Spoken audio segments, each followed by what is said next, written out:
Ho hum, boys, we're back. How's everyone's day going? What is it, a Tuesday? Alright, it's still pretty early in the week, so we're probably not in the highest of spirits. But don't worry, it's 7 o'clock. I'm here just about on time. I think only about 1 minute late today. That's pretty good for me. I got my water. Because you know that we're going to be doing a lot of voices today. Anybody who wasn't here last time, or if you're just checking in, this probably isn't the best time to be checking in because we're halfway through a court case. We're playing Professor Layton versus Phoenix Wright. We're continuing on with our adventure today. I'm gonna load up the case file to get away from this loud music. And, well, I'll see if I can get us caught up on what happened, actually. Oh, perfect. The game's gonna do it for me. We'll get a nice little recap of what's been going on. First, I will try. Alright, Aspella Cantabella has been accused of being a witch and burning 2 criminals alive, I guess, with a magical spell. And we don't really know how to defend in a court of law with magic, but we've come up with a strategy, which is to play by the rules of this kingdom and say that, hey, let's suppose and play along for the idea that magic is real. Magic has a set of rules. We're living in a very Fairly OddParents style universe where there is a rule book. These are the rules, and witches have to follow them, which is convenient for us. And so we've basically been trying to show the courts that Aspella could not have been following the rules to cast the spell that she allegedly cast, and therefore she must not be the witch in question. It's a bit different from how we usually defend these cases. Also, we're putting all of the witnesses on the stand together as a group at the same time. And a drunk man who got angry that I was starting to win just jumped out of the stands and made himself the 5th witness in our group. So, I'm certainly not being facetious when I say that I'm gonna have a nightmare of voices to go through. Anyways, let me get my hellos in order. Cosmetology Corner, Curtis Price, Tom Leah, Dogface, Dave Abler, Jacob Welsh, Changeling DJ Zamora, all of you guys, hello. Welcome to the chat. Thank you for hanging out with me. I'm gonna have one more sip, and then I'm gonna get started, alright? So I hope you guys have your thinking caps on. I hope you guys are ready to hopefully solve the case. And we gotta make sure that Aspella does not get found guilty of being a witch, because the punishment for that crime is being cast into the hellfires and burned alive. So, stakes are very high.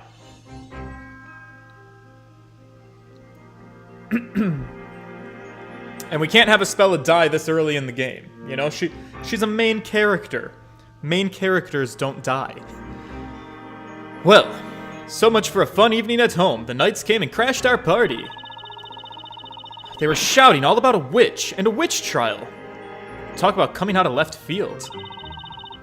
They arrested Aspella and dragged her to the courthouse under suspicion of being one of those witches they mentioned. And if she's found guilty, oh, you know, they'll only throw her into a pit of fire. They're joking, right? Thunder Phoenix 256. Aw, shit. Left my thinking cap at home. Alright, there they are. Wow, they really did squeeze him in there. Well then, we will now continue the trial of Aspella Cantabella. Okay. Hi everyone. How are you doing? It's been a minute. Oh boy. A group of witnesses huddling up before a joint testimony in a witch trial. You can't make this stuff up. Inquisitor Barnham, may I ask you a question? Yes, my lord. We now have 5 witnesses on stand, so I must ask. Why was this obnoxious-looking drunk left out of your initial group of witnesses? Probably because of his intoxication problem. Baldy's right, Barnum! That's just cold-blooded! There is but one reason, my lord. I did not know this witness even existed. Eh? You, sir, failed to come forward. When we were asking for witnesses for this very trial, you were nowhere to be seen. Passed out a little, did you? Well, that's cause I didn't hear a peep about it! I ain't usually around at night, except for maybe a rogue's tavern. So you're basically telling us you were up all night drinking. Great. You're gonna be a reliable witness, actually. It's fantastic. Oh, God, what are the rules in this kingdom? Anyway, it's all water under the bridge now as far as I'm concerned. Just leave the rest to yours truly.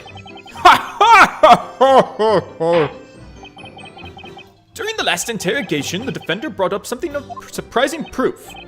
Namely, that there was little possibility the accused could have used magic. Dale Communist, hello, welcome to the chat. I have never heard of such a claim. It must be the doing of this logic. What rubbish! Say? I got a clue what that is. Oh my god, he's gonna fucking fall over. But I do know this bread baker. I head back to the bakery. Eloquently said. Why, Gramps? Give me the partners here a chance to speak. I know what this witch managed to be holding that scepter. Oh, right. When you say Gramps, you wouldn't mean me, would you?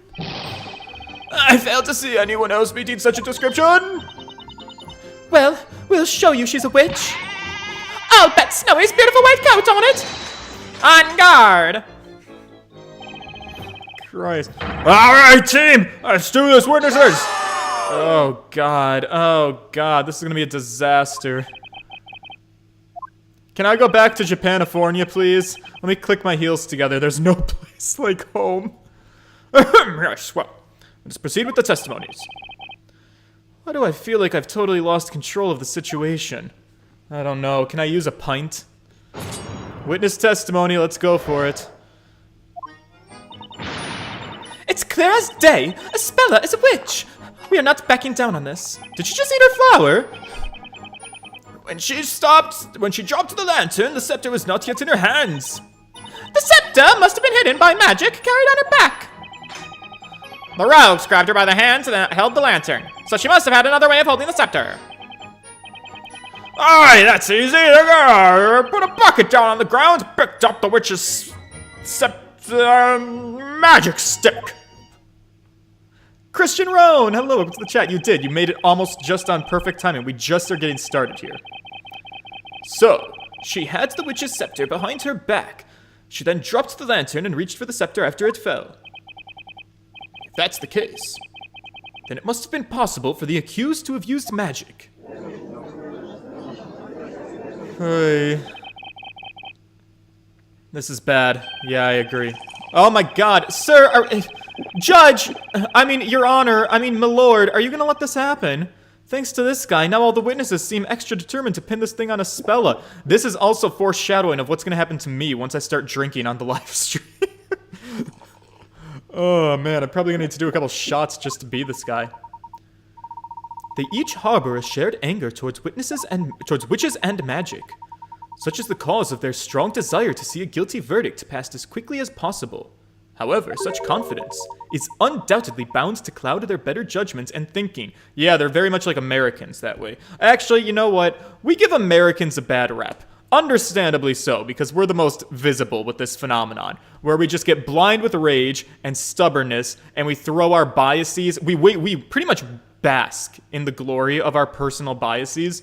But I do think that all people do that in all parts of the world. I don't think that's a uniquely American thing. That's just a human thing. Everybody can't get past their own goddamn preconceived notions. Yeah, I think you're right.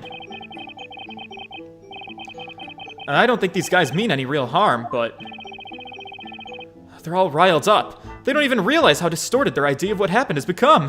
Oh my god. He's ready to throw hands. At least that's how it seems. This isn't good, Professor! The witnesses aren't thinking straight. They're completely blind to the truth. Where's Maya? Maya, I think, is on the other side of me. I think all four of us are on the witness stand, or are on the defense bench. Sir Baker. Sir Wright. Yes? Do not appear to be a mere simple baker, that much is clear. On the other hand, you are no ordinary defender either. Never before has a defender managed to clash and do battle with me here on this battlefield as an equal. Well, thank you. I'm a bit more manly than people give me credit for. Sir Blue Knight, This trial has not yet been decided. If there's any doubt in your interrogation, I will not hesitate to strike your case down where it stands. I get you, buddy. Alright, you can sheath your weapon. It'll be fine. Defender, please begin your interrogation. Happily. Cross-examination. Let's press it all. Do with this bop. Alright, we are not backing down on this. God, could you wear your bias a little more on your sleeve for me? Not backing down, you say? Uh-huh, that's right. Espella is a witch. That's our story, and we're sticking to it. This is a courtroom, Miss Kira. We're not interested in your story. We're interested in the truth. You know what I think? I think stories have as much power to touch our lives in merely meaningful ways. How do you mean? Last year, I read a book about a flower girl who brought peace to the world with all the pretty flowers she sold. Because of that story, I now tell myself, Kira, one day you will fill the world with beautiful flowers of your own. That story inspires me to sell more flowers. It's pretty much the same as this trial. Oh my god. Imagine being the straight man that lands her as a wife. You're gonna have a live, laugh, love sign in your kitchen. I'll tell you that much.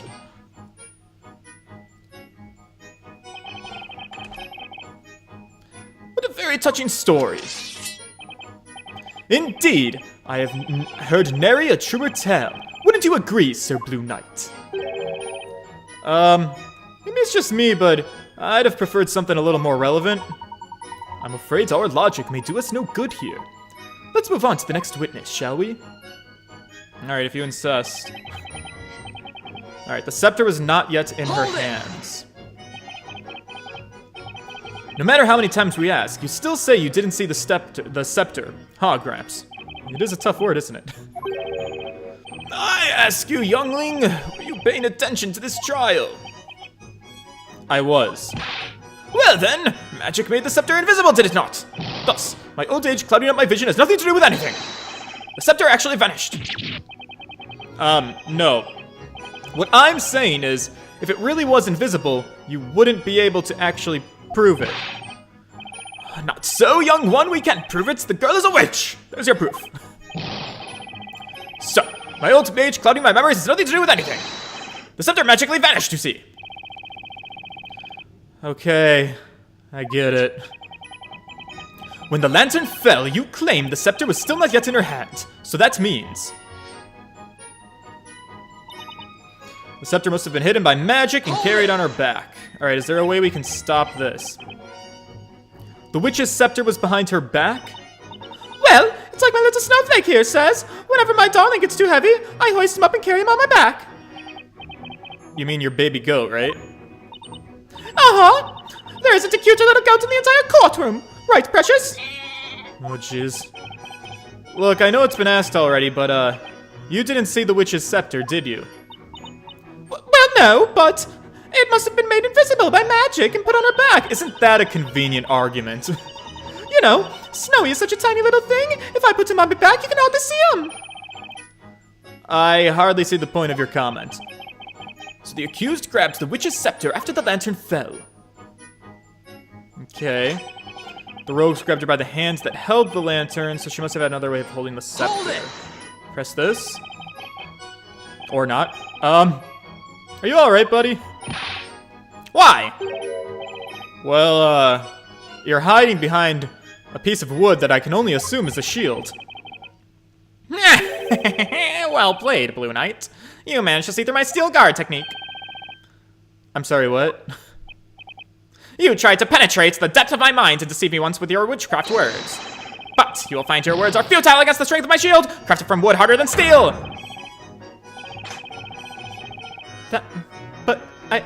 Now then, how about you? Attack me if you dare. Okay. No, listen. Just a second, buddy. Looking at this sketch, it's quite clear the accused could not have held the scepter in the same hand carrying the lantern. Witness, explain to the court just how the accused held the scepter. It's easy. The girl just put the bucket down on the ground and picked up the witch's magic Hold stick. it! She put the milk bucket down. That's right! Reckon if she did that, she'd have no problem holding the thing. Objection! Yeah, please object, Phoenix. But none of the other witnesses have said anything about seeing her put the bucket on the ground. Okay. Aye, but no one said a thing about not seeing her put the bucket down either. Oh, whoa, whoa, what is happening? Whoa, let me get my stylus out of here. You have a reaction. You have a reaction. Everybody has a reaction. Uh-oh. Alright, let's start with, Kira. Excuse me, Miss Kira. Huh? Ah, yes. What is it? Tell me, what do you think of this witness's testimony just now? The accused placed a bucket on the ground. No one has said anything about this until now. Why, you're right. How odd. Everyone must have simply forgotten, myself included. I beg your pardon? But yeah, Espella definitely put a milk bucket down. That way, she was able to easily grab her scepter and use magic. Easy peasy, right?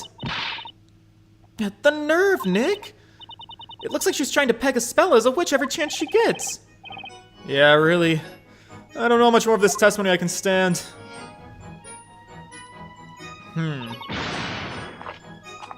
Shoot. Alright, let me go back to that guy. Let's try another person. Hold it! Looking for a reaction out here. She put the milk bucket down, right. Objection! Okay, we object.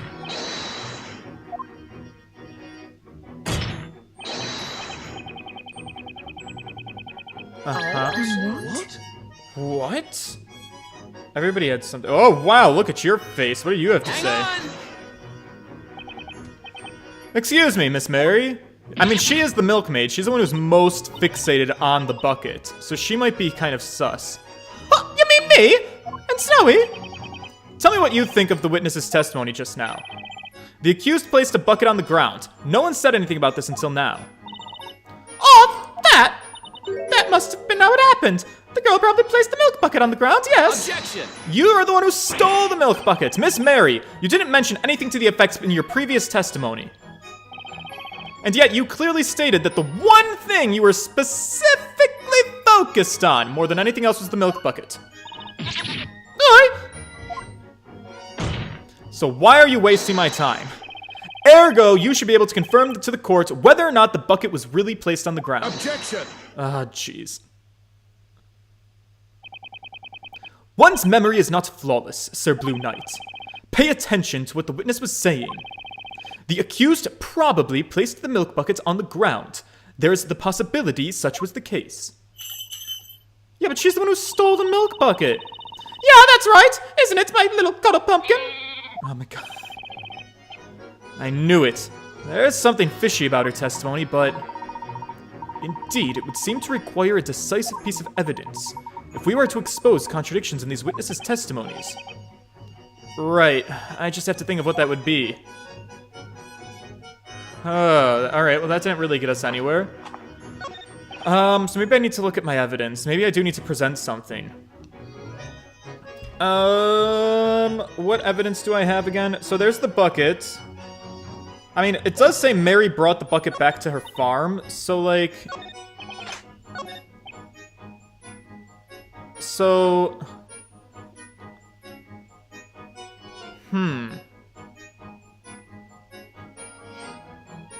It is interesting, because I don't know how to build to it is the thing. Also, we do have this note that Kira has bad eyesight, so what did Kira say again, though? It's clear as day. Espella is a witch. We're not backing down on this. It's clear as day is a funny statement, but she didn't really claim to see something, though, in that moment.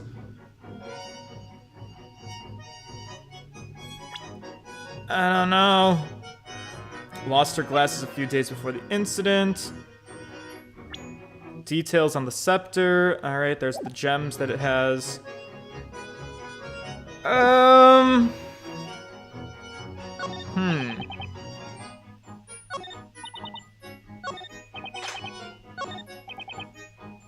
Let's try... Let's just see what other reactions other people have. We might be here a minute, boys. It'll be fine. Put the milk bucket down. I want something a little bit more clear of where I can use these things. No one said a thing about not seeing her. Put the bucket down. Right? What? Okay, let's try... Let's try this guy. Mr. Neidl. I'm worried that this isn't gonna go anywhere. What do you think about the testimony? Remind about one thing. A battle tactic important to any knight. Imagine in one hand you hold your sword, in the other your shield. Epic proportions takes your back. What do we do? Drop the sword. He's just rambling about shit. Like, what? Crafty witch would not use the same tactic. I call it my signature. Back scratch attack of great justice. Okay, I regret talking to you. This is nothing but a waste of my time. Great. Okay.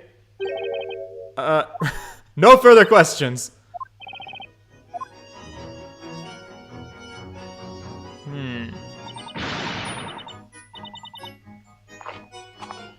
Clear as day, we're not backing down on this. The scepter wasn't in her hands yet. Scepter must have been hidden by magic and carried on her back. She must have had another way of holding the scepter.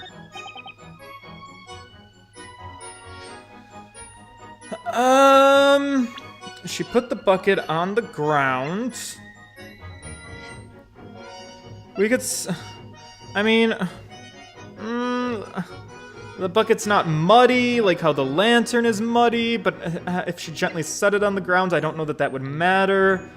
I mean, we're gonna have to throw something out here, so let's just... This seems to be the suspicious statement. I don't know where to go. Here. Objection! Eh? I'm afraid what really happened is not quite so simple. Okay, Phoenix!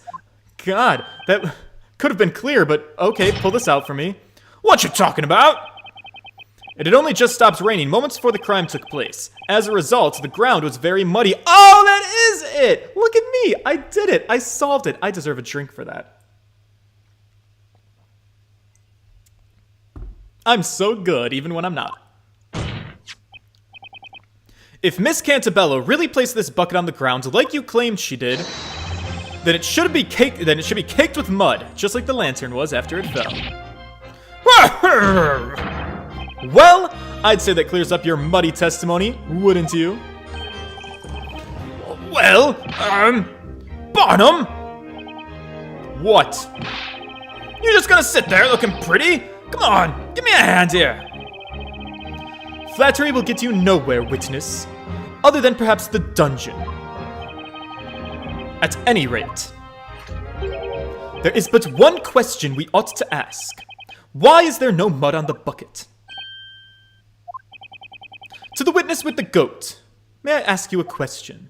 Huh? Are you talking about us? Indeed. You admitted to the court the bucket that you returned home with the milk bucket.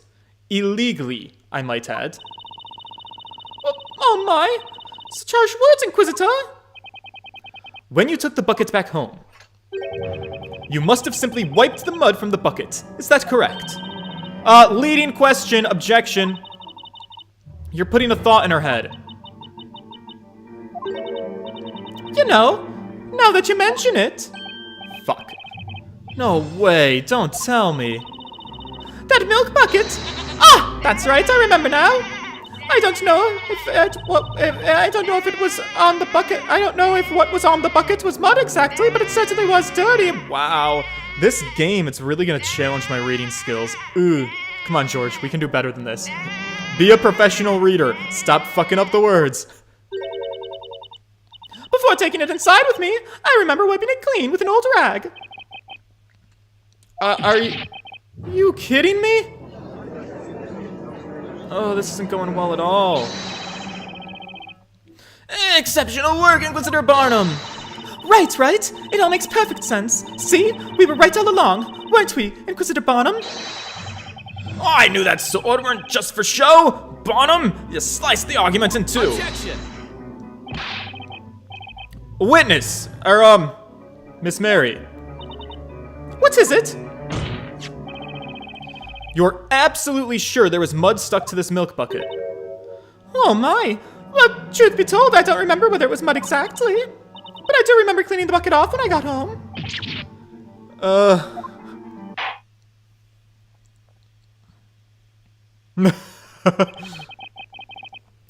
It would seem the defense has failed to disprove the witness's claims. Of that we can be quite certain. Oh. Ha ha! That'll teach you, Bluey! You got that right? Do me a favor, will you, Gramps? I want to change my testimony a teeny bit. Do you? I will only allow it if the witness refrains from name-calling in the future. You got it, my lord. Well, all this gourd mumbo jumbo left me with thirstier than a dog in the desert.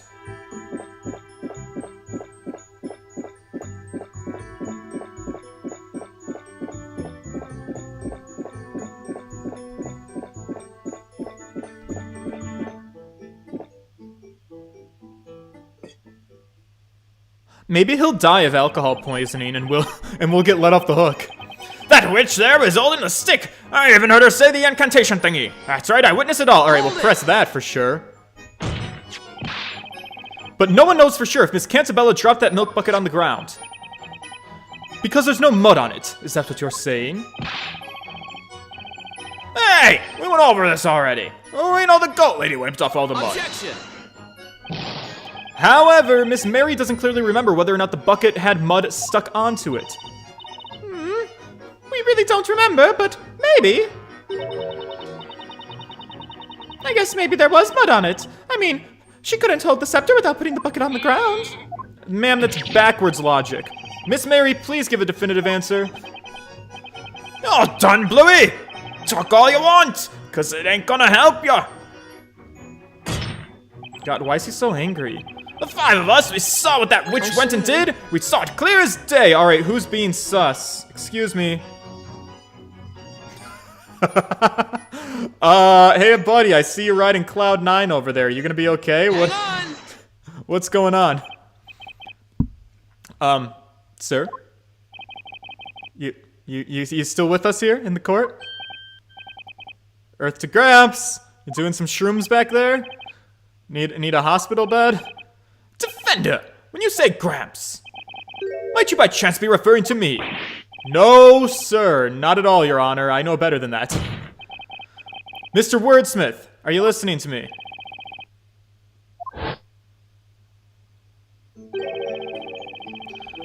I heard you quite clearly the first time, young man. Oh, these ears hear all. The cackling of fire, the whispering of the crowd, and now your voice. If that's the case, then allow me to ask you a question.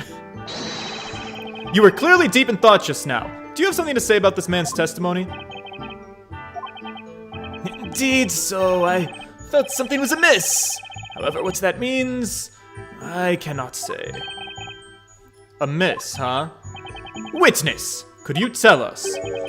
What precisely was amiss with this third-rate testimony from this third-rate witness? Ooh, what a burn, Barnum. 5 heads are better than 1. 10 eyeballs are better than 2. As I listened to this man's testimony, I could not help but become aware of something most odd. TJ, these witnesses are annoying. Yeah, and we're used to dealing with some annoying witnesses, but man, these guys are really stepping up to the plate here for, an award. Tonight when the crime occurred, we all made haste to that terrible scene. The delicious scent of mid-evening dinner permeated throughout the air. The shadows of those present cast through the dim light. And yet, there were but 4 figures standing in that vicinity, myself included. 4. Whoa, hold on a second. You're saying that there were only 4 witnesses at the crime scene tonight? These eyes may be old, but They know what they saw. Something the matter, Miss Mary? No, it's just that Snowy and I are trying to remember what happened at the time. I remember flames erupting into the air. That's when Snowy and I made our mad dash to save the milk, of course. And when those two ruffians were set ablaze, the flame filled the area with light. In that sudden flash of light, we could see that there were other people around besides ourselves. And that's when I saw them, the other people that scrambled to the scene along with us. I'm quite sure of it. There were only 4 of us there at the crime scene. Objection! Hold it, madame. What in blazes is going on? I'm guessing the drunk guy wasn't really there. We have 5 witnesses on the stand, all claiming to have witnessed tonight's events firsthand. That means we have 1 witness too many. Somebody's a liar. Don't be stupid! Oi! Don't be stupid! You got a lot better to stop speaking out of turn! All for one and one for all! Remember? We all promised to take this witch down together, didn't we? I think he's just an overzealous man who really wants to see a woman burn. I think he didn't see anything. He's not a witness. He's just lying, making shit up to try and get a guilty verdict because he likes to see women on fire. He's a misogynist. It's not quite that simple. We saw what we saw. Frank, hello. Welcome to the chat. Well, I say it's all about the numbers, and I counted, I say. I'll have you know my counting is flawless. On nights when sleep eludes me, I can count sheep from moonrise to sunrise. 4 witnesses, 5 witnesses. What difference does it make? Things all started getting muddled when you showed up.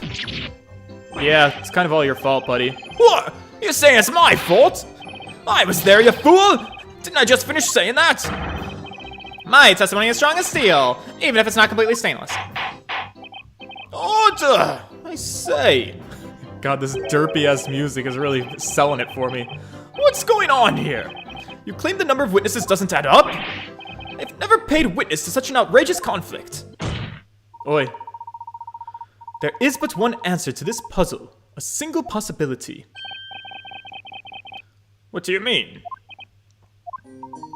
Without a doubt, magic must have been used at the scene of the crime.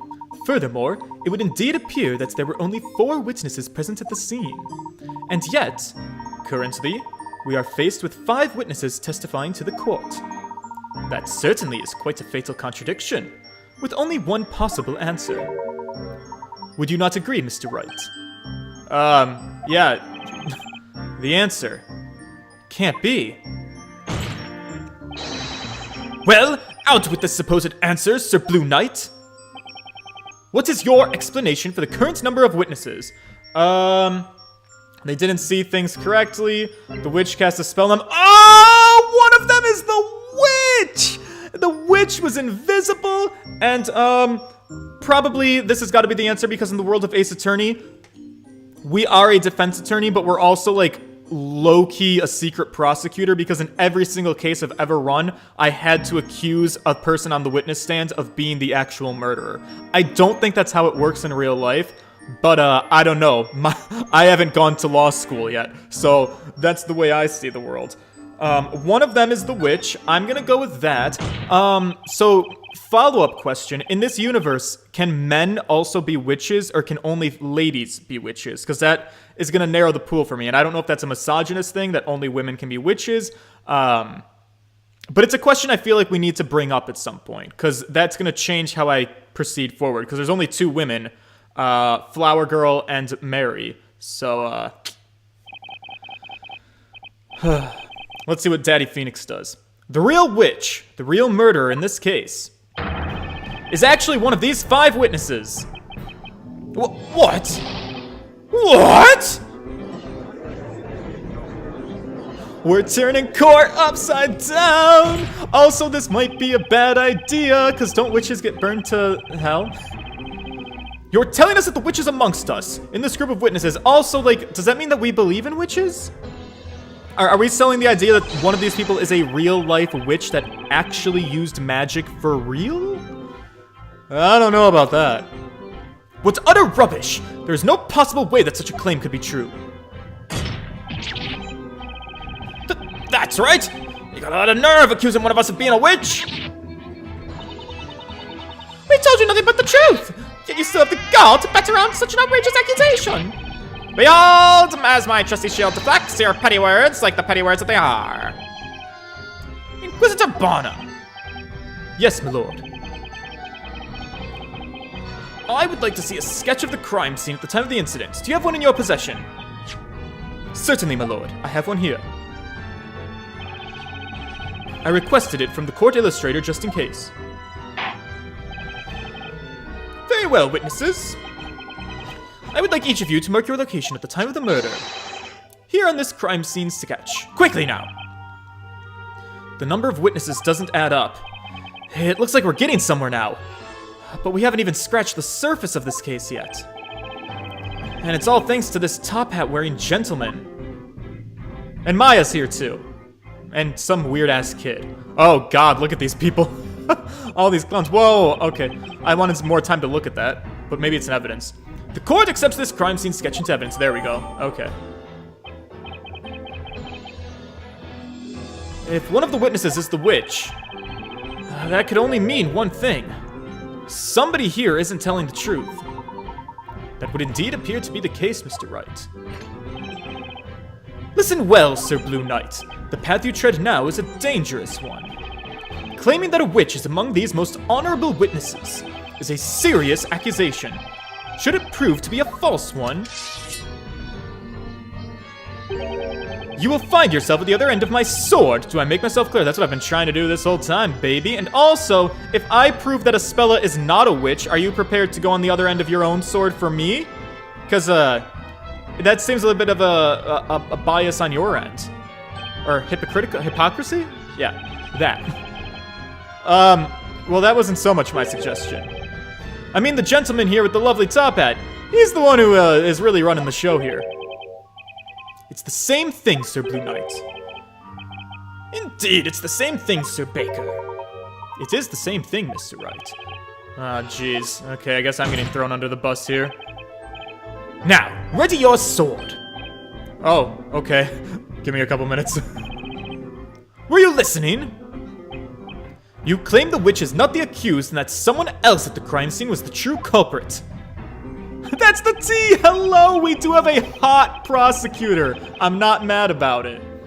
If what you say is true, then surely you can tell the court exactly where this person was at the time of the crime, can you not? Wait, what? Come now, Sir Blue Knight. Only you can enlighten us as to who this real witch actually is. Sir Doughy Defender. Show us where the witch was at the exact moment the murder took place.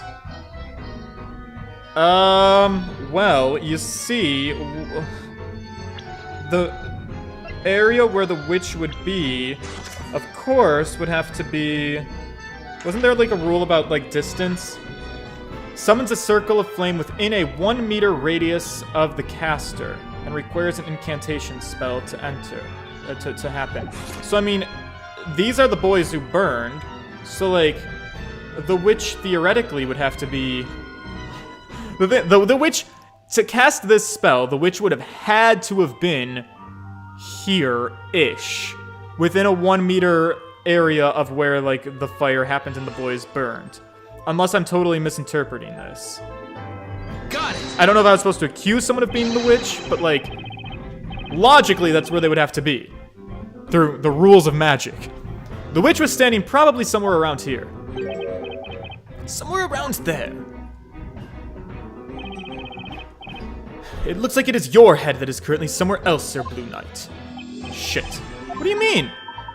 I believe he is trying to convey that your answer was incorrect. Well, jeez, I don't understand. That's what the magic book said. If I may, Mr. Wright, keep in mind that the real witch is among the witnesses. So, we cannot be completely certain that all their testimonies are all true. Of course, that's true. Well, looks like relying on the witnesses' testimonies is out the window. Mr. Wright, the witch used the spell like mace, right? Take a look in the Grand Grimoire. We're bound to find something in there. I did! Even if the witness is lying up a storm, whatever's inside the Grand Grimoire has to be the truth, right? That's exactly what I did. I don't understand. What? No, I did it right. Show us the location of the witch during the time of the crime. It was right by the guys. I mean, do I have to put it on one of the two of them? I mean, there's two of them. I tried to put it in between them because I was like, oh, that makes sense, like right where they are. I guess let's go put it on this guy. Wait. These are the boys who turned into fire. She has to be around them. I wonder if my placement was just barely off. If it was, I'd file a complaint, because being right in the smack dab middle of the two of them feels like it would have to be the right answer. I'm dumbfounded. Got it. Here? Objection. Did I get it right this time? I picked like the same answer. Unfortunately, that spot has absolutely nothing to do with these witnesses. Objection. Inquisitor Barnum, I suggest you try taking a look at this. Okay, game, you know what? I'd like to officially file a little Karen complaint in my Yelp review. I would say, fantastic game, phenomenal. Your hitbox for what the right answer is, I think that's questionable. Because where I put it the first time, I'm gonna go back in the stream and look. You guys in the chat, you can tell me if I'm being full of shit. I feel like where I put it should have been correct. I don't understand what went wrong there. I put it right in between the two boys. It looks like it had to be a little bit closer up to Espella. I don't know. That was obnoxious. The Grand Grimoire. I had the right idea. That's what matters. According to this tome, Ignace summons a circle of flame within a 1 meter radius of the caster. Yeah, I read the book and everything. In other words, the witch had to have been within 1 meter of the flame when casting the spell. Objection. Of course, you needn't say any more, said Blue Knight. First off, notice that there is no one else in that area other than the accused. It should also be quite obvious from the sketch that there is clearly nowhere for anyone to hide. Objection. Unless one of them was lying. True, there aren't any hiding spots, however. There is one other possibility if a witch wanted to stay hidden from sight. The Vanishing Spell. Most intriguing. Since you seem to be love showing evidence, prove it. How was the witch able to hide in plain sight? She was gonna use the magic stick. Take that! What do you think, Your Honor? Uh-oh. I don't have a clue how this is relevant. Wait, what? No, damn it. I know where I fucked up. Son of a bitch! I'm gonna get no pickerats from this trial. I'm gonna lose all my credibility. Yeah, Layton. I don't need the hint. Alright, you want me to present the actual spell, not the scepter. Once again, game, I see where you're going. Right idea, but, God damn it all. This one, in my opinion, I can understand not giving it to me with the scepter, but instead of taking away one of my points, I think the game should have been like, oh yes, you are clearly thinking of the right thing, and I could see why you would pick the scepter, because it has the gemstone that the witch used to cast the spell, but the spell builds to the scepter, so like, it's out of order. This happens sometimes. It's not the first time I've run into this problem in an Ace Attorney game.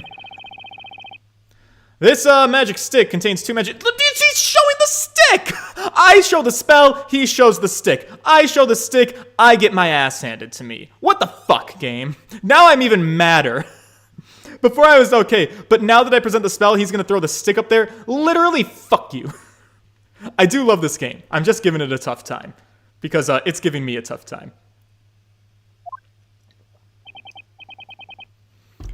Ignace and one other spell is in this stick. That's right, the spell Demir.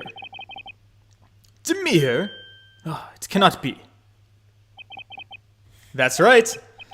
There was most certainly a witch present at the crime scene. Only, they were completely invisible. All thanks to the magic spell Demir. Alright, so are we fully believing in magic now? Also, what Bob? Order in the court! Defender! What are you getting at? I thought the witch used Demir to make Talia Magica disappear! Objection! According to the Grand Grimoire, under the entry for Demir, it causes anything the caster touches to vanish from sight. In other words, supposing the witch here was holding the staff in one hand while touching part of the body and with the other, they would be able to make themselves disappear. They could. I think yesterday brought that up as a possibility. Are you implying that this is the reason for the conflicting number of witnesses? Of course I am. Layton, don't steal my thunder. I worked hard for this. Indeed it is, which means witnesses. Someone amongst you is not disclosing the entire truth, and that person is the witch we seek. I believe this is the most probable scenario.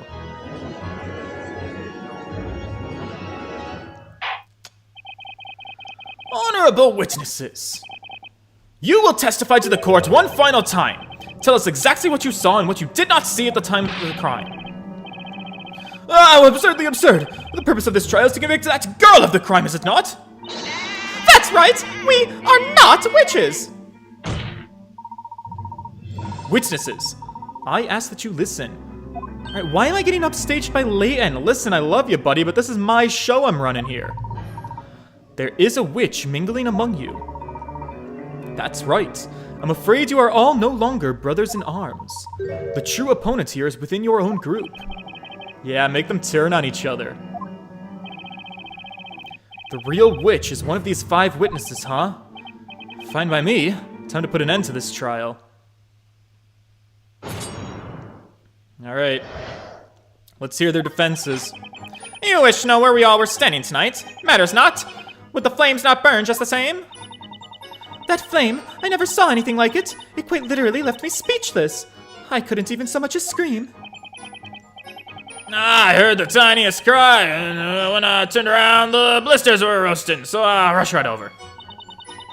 I heard the incantation, then the flames suddenly erupted. I'm certain of it. I only saw 3 people there with us. As I said, there were only like 3 others present. That man there who was stumbling around like a newborn calf. Like that man there who was stumbling around like a newborn calf. That's interesting. Did he just confirm? Did one of them confirm the other one? A most heinous act indeed. No small wonder these witnesses are so confused. A witch amongst the witnesses? What an utterly baseless claim. I don't think so, Barnum. The only baseless claim in this case is of a spell of being a witch. It's more than a little likely that one of these witnesses is the real culprit. These testimonies are bound to tell me who the real witch is. Or at least the murderer. Someone set them on fire. Did they really do it with magic? I mean, I guess. That's the way this is working. Alright. Would the flames not burn just the same? I don't know that that's relevant to press. Never saw anything like that. Alright, let's see if we can get more information out of her. Must have been pretty terrifying, huh? Yes, it's the kind of thing you only read about in books. The moment that pillar of fire erupted, I could feel my throat tightening up. It was so difficult to breathe, I couldn't even manage to scream. Quite.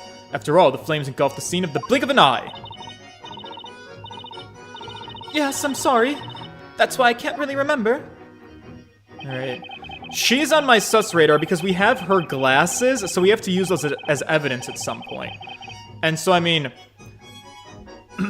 as someone who... The thing is, the fire, though, as someone who also has bad vision, you can be about blind as a bat, but still see fire. And, like, know, oh shit, that's fire. Like, you might not be able to read a sign, but you should be able to see flames. So you can't remember the number of people at the crime scene. Naturally, that is understandable, witness. That's also why I was getting a little late getting to the scene compared to others. Oh, well that's sus. Alright, the blisters were roasting, so I rushed right over. The tiniest cry, huh? Might have been someone saying the incantation for that spell. Memory's kinda hazy on that one. Scared me good though. Never jumped up my feet so fast in my life. Nearly had a heart attack, I tell ya. Jumped up. That's right. It was raining cats and dogs, so being the resourceful chap that I am, I decided to doze under a tree for a bit. Oh. doze under a tree for a bit. Who are you triggering? Oh my god. This guy. Hang on! Hang on. Is everything alright, Mr. Wordsmith? What is it that you want this time, young one? I just wanted to know if you had any thoughts on the testimony now. Yes. Thoughts about slumbering under trees, you mean? Slumbering? I often find myself weaving the most intricate of dreams under that very tree. Of course, I could not nap tonight. Not with that uncouth man usurping my special dreaming spot, could I? Alright, so now doubly confirmed. These two boys have seen each other. Or at least he saw him. Are you using this cross-examination to argue over a napping spot? I think that rules them both out from being witches, though. Let us hope such arguments do not lead to any criminal acts in the future. Witness, please continue your testimony. Alright, Mary. She heard the incantation, then the flames suddenly erupted. She's certain of it. Okay. Are you absolutely certain? Well, I believe so. But when you think about it, can anyone really be certain about anything? Fair point. Worries me that you're saying that in the middle of a cross-examination, though. I believe the witness means that there is no way she can be certain whether there were 4 witnesses or 5 at the crime scene. Anyhow, there was a matter of great importance that Snowy and I had to tend to. Oh, you mean stealing the milk? The milk! It's if any suit had gotten into the milk, it would be a tragedy of all tragedies. Alright, buddy, what's up? Can I stop you there, mister? Oh my god. Buddy, you're wasting good liquor. Sorry, that's a beer. Oh, tone down the volume, Bluey! Sorry. That's my line, though. Does anything come to mind regarding Miss Mary's testimony? No, not really. Nothing important anyways. Just I think this old lady's full of it. Oh. Tell me more. I'm talking about the milk, man, the milk. You'll know the second you try this stuff. It ain't nothing to write home about, let me tell ya. What are you saying, you dolt? Who on earth would let you drink anything to this delicious the milk from my farm? A ruffian like you is better served by whatever unthinkable liquid is in that never-ending mug of yours. Are you guys using this cross-examination to argue over milk? And that's pretty not helpful to me. Alright, yeah, that's the same. Alright, we're not getting anywhere with that. That's fine. Alright, press this boy. So, including yourself, there were a total of 4 witnesses at the crime scene, correct? That is how it has come to pass. By the way, what do you mean by stumbling around like a newborn calf? Ah, yes. Well, that man was as inebriated as he was loud. Quite the humorous sight. It was, I dare say. He seems the type. You must mean the witness permanently glued to his cup of whatever it is he's drinking. God. When I was a child, when I was a young boy, maybe like 13 years old, I was on a family vacation with my sister, who was 2 years older than me, so she would have been like 15 at the time, and my parents. There was a group of like drunk college frat boys, drunk off their asses, running around with a sex doll. You know, a little blow-up woman with like, you know, the big pink lips and like a bikini. And these drunk college frat guys asked our suburban family on our family vacation if we would take a picture of them and their sex doll. And I'm pretty sure that my parents did. So I don't know how I feel about that. But it's a memory that exists, and something about this conversation just brought it into my head, so I thought I would share it right now. Alright, when I saw the flames rise up into the sky, I wondered to myself, my word, whatever could that be? However, I could not simply walk over to check. You know, my knees were weak from a bit of shock, you see. That's when the wobbly-legged gentleman came running over. Alright, who's being sus? Who's sussing on me? Just you? Nobody else? Okay. Hang on! Hang on.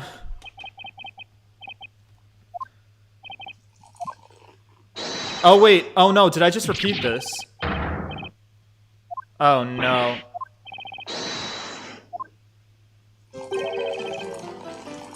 Looks like this guy's even managed to scare Barnum half to death. About Mr. Wordsmith's testimony just now, he claimed you were stumbling around. I would like you to be very explicit in this Nintendo game. What does that mean? Oh, I'm gonna set the record straight now. In no way was I stumbling around. Anywhere. I'd like to think of it more like, staggering with style. A responsible adult should know better than to go stumbling around in the dead of night. And look, I don't just go stumbling around because I'm some clumsy idiot. I was drunk. But anyway, I kind of tripped over a large stone. I don't exactly see what's on the ground in front of you when you're running a full belt, right? Uh-huh. So you could say I put my life out on the line, proving that you really need to watch where you're going when you run. A real courageous guy. Someone should give you a medal, buddy. My lord, this testimony is meaningless and a waste of everyone's time. Defender, is there a point to this particular line of questioning? I don't know, maybe? Is there anything worth pursuing here? What should I do? I guess question further. It's what we always do. The witness stated earlier that he tripped over a large stone. Mister, I have one question for you. Why weren't you watching what was in front of you? Well, to be honest with you, it ain't much of a real reason, but something suddenly caught my attention. Out of nowhere, I heard someone call out their name. You heard someone call your name. Of course I turned around when I heard it, who wouldn't? When a woman calls your name, you pay attention. Am I right? So you heard a woman call out to you. Someone say, "Hey you," from behind, you mean? What? No, I said they called my name. How many times do you guys get called by your name by "Hey you"? My name is Amir. And don't you forget it, Bluey. You hear me? I must say, this gentleman really does not strike me as an Amir. Amir like Demir? Like Demir, but if you're drunk, you might hear Demir and think Amir, and you might be like, "Hey, that's me!" So a woman said Emir and or Demir, the vanishing spell, which might have made her invisible, so Mary and Flower Girl are looking real sus right now. Kira. Mary and Kira. You know, Professor, it's not very memorable of a name, huh? That's kind of harsh. Who are you?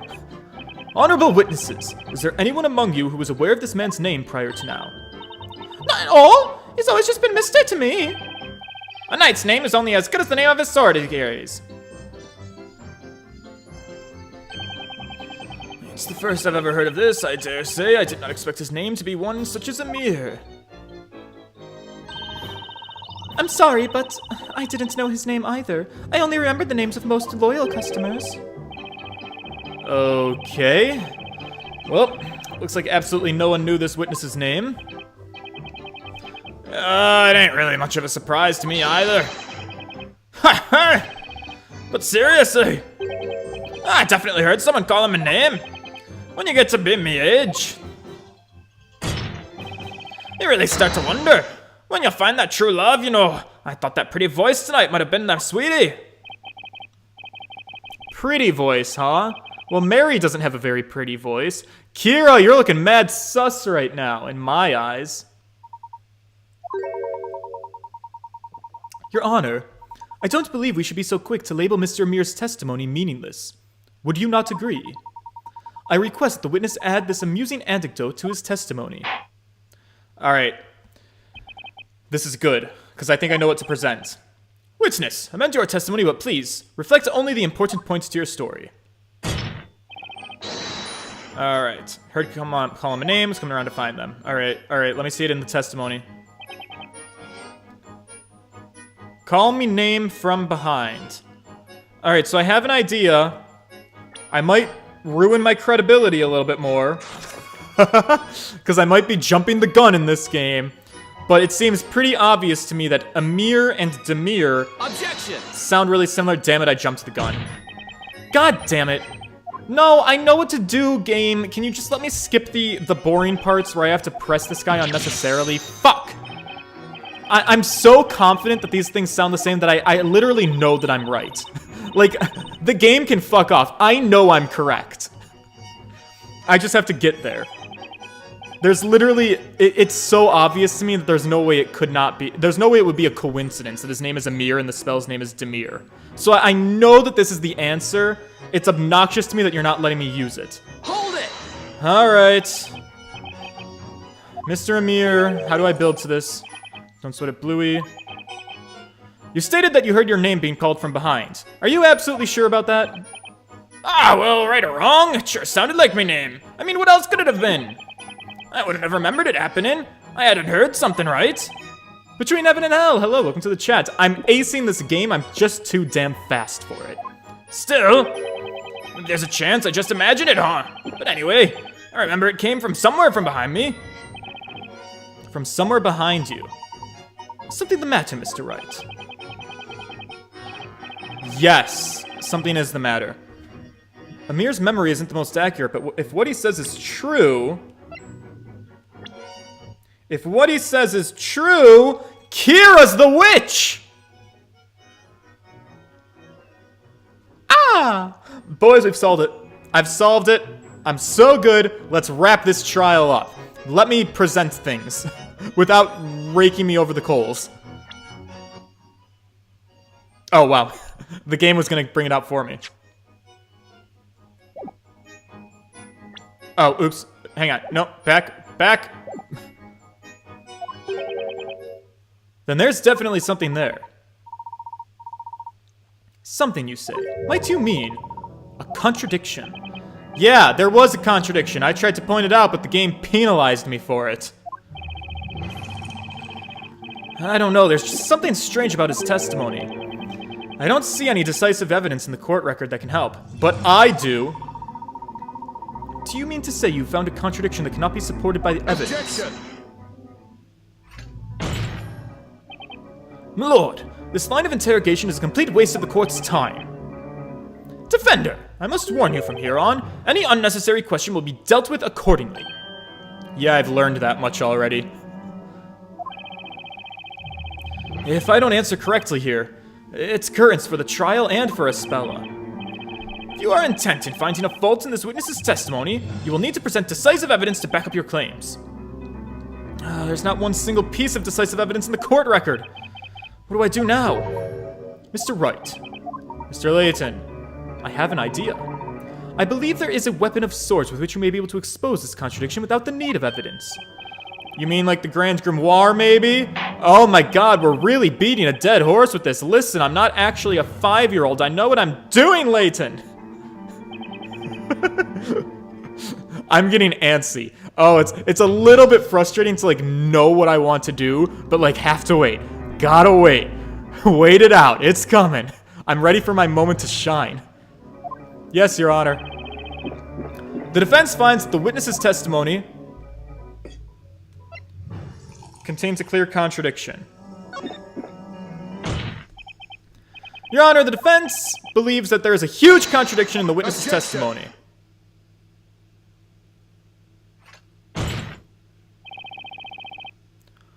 What is this? You must be an even bigger fool than I thought, Sir Blue Knight. You really do not possess even a sliver of common sense, do you? Objection! Oof. If I may interrupt for just a moment, Inquisitor Bonham. Allow me to ask you this. What need is there for common sense in a world that forgoes using it? Accordingly, I must humbly ask that you discard such a manner of thinking. Whatever do you mean? You have my utmost thanks for placing your trust in me, Mr. Wright. Let us discuss one remaining weapon in this cross-examination. The remaining weapon, huh? This trial has taught us a valuable new technique to be used in the courtroom, has it not? You mean questioning, right, Professor? Indeed it is, Luke. Each of the witnesses in this trial has given their own account of what has occurred. Therefore, whenever one witness has testified, the other remaining witnesses have listened. That gives me an idea. In addition to catching a witness off guard and questioning them about another's testimony, there is one more thing. There's something else we can get from a 5-person cross-examination? That's right, of course! Indeed, Mr. Wright. Contradictions. Should one witness's testimony differ from another's testimony, then I suppose that in itself can also be considered a contradiction, can it not? Testimony contradicting testimony. I never would have thought of that until now. Enough! Sir Blue Knight, are you prepared to present to the court evidence proving the contradiction within the witness's testimony? The witness's testimony does not contradict any evidence. It contradicts the testimony. What are you talking about? It is time, Mr. Wright. Have a look at the touchscreen. Okay. There you will see the testimony of the witnesses in question, as well as those of other witnesses. Okay. Keep your eyes peeled on the identity of the contradicting testimony. All right, Nick. Let's give this another shot. And make sure you don't forget to take a look at the court record too. Right. Okay. This is an interesting dynamic I didn't see coming. So his testimony is, I hurried to the scene, but I ended up tripping when I heard someone call me name from behind. It matters not. The flames would burn just the same. Never saw anything like it. Quite literally left me speechless. I couldn't even so much as scream. I heard the incantation, then the flames suddenly erupted.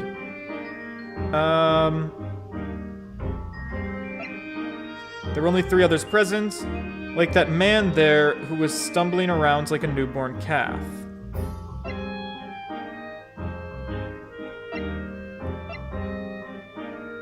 I mean,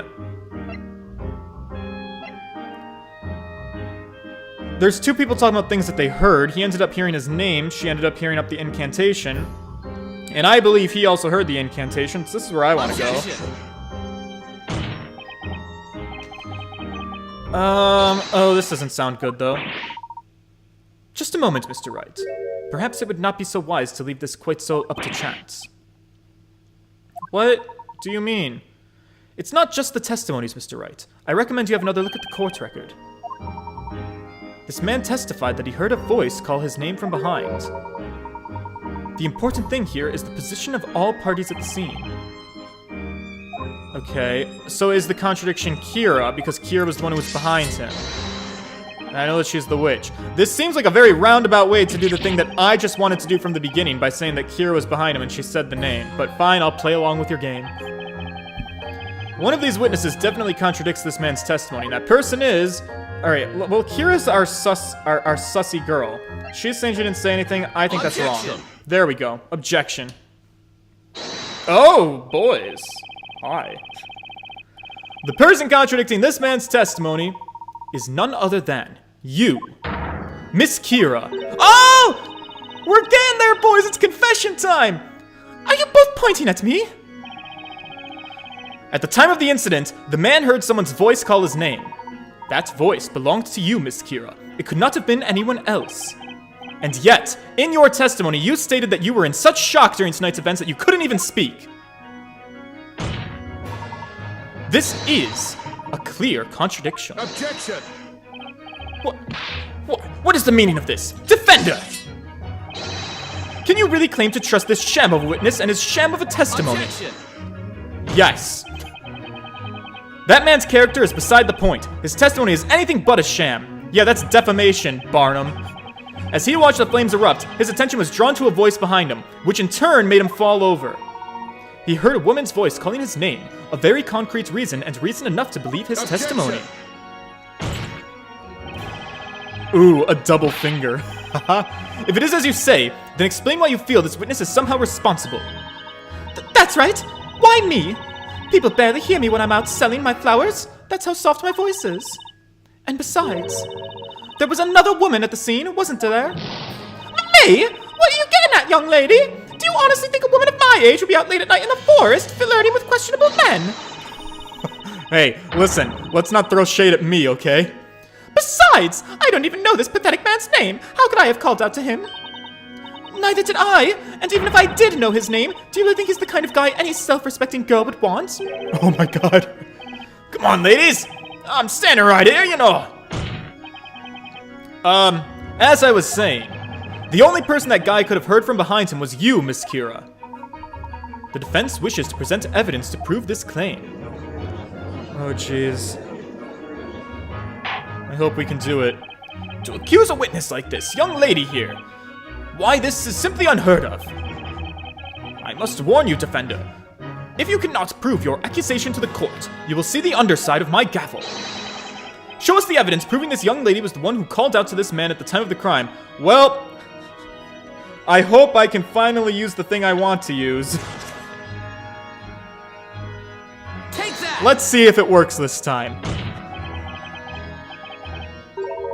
Shit. God damn it! When do I get to use it, Layton?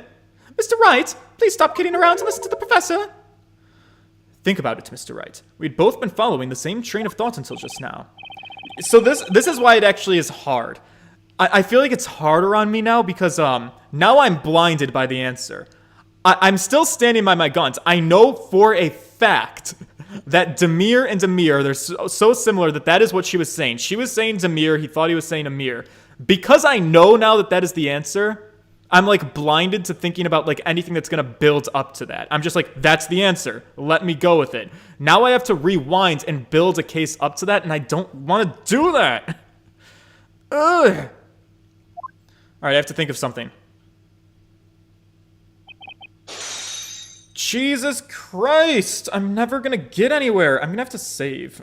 Is there a way for me to save?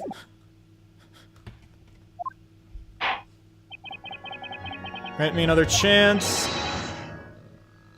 The answer is...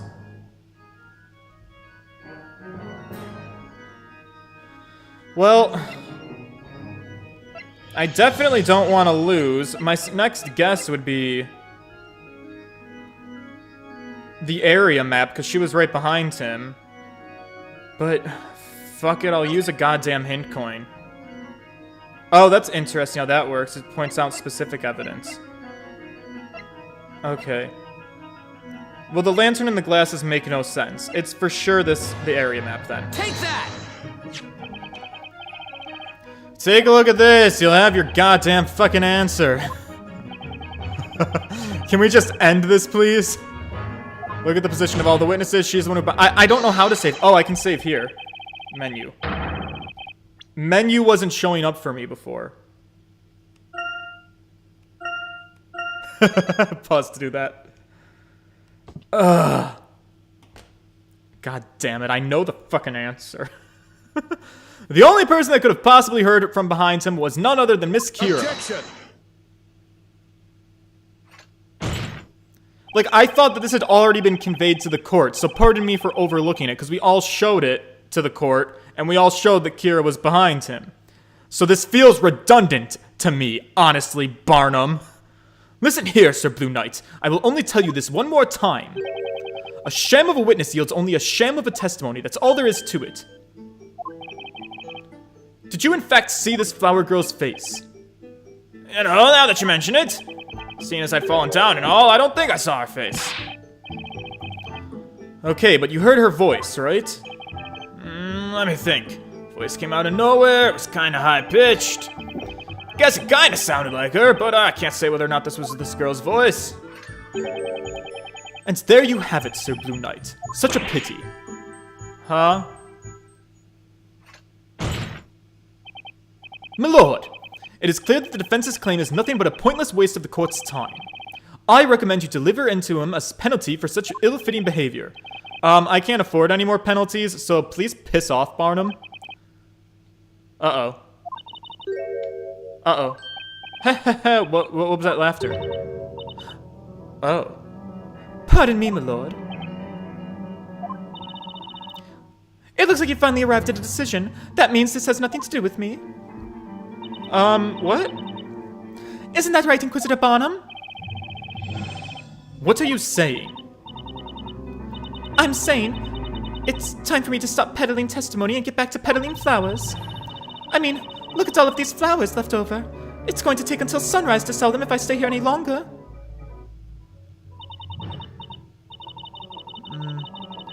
Or maybe, my lord, you and the rest of the court would be interested in buying my entire stock of flowers to help a girl out. No, I don't think, I mean... Then it's settled. Now, if you'll excuse me, my apologies for the interruption. Understood. The court will dismiss the witness. No, you can't do that. We're not done here. Well, Miss Kira, it would seem you are beginning to show the court your true colors. Whatever do you mean? Okay then. Everyone, it looks like that's it. Hold it! Yeah, don't let her out of our sight. Wait, you can't leave yet. The cross-examination isn't over. Oh, that's funny. You say it isn't over, and yet the rest of the court seems to think otherwise. Isn't that right, Inquisitor Barnum? The Inquisition maintains that the real witch is accused, Aspella Cantabella. This girl is nothing more than a witness. As such, the court cannot force her to stay against her will. This is bad. If they let her walk out now... Nick, do you think she could be... the real witch? Yes. She's too pretty. Burn her! You really like throwing around accusations, don't you, Sir Defender? Let me spell it out for you one last time, so even you can understand. I didn't know this man's name at all before today. I still don't remember it. So how could I have called out to him? Do you get it now? Now then, until we meet again, don't forget to buy some flowers on your way home, everyone. Objection? Hold it. Oh! Alright, Layton, I'm counting on you to save my ass out of here, because you've seemed to have caught on to this magical world much faster than I did. I'm just kicking and screaming and throwing a temper tantrum. One moment, please, Miss Kira.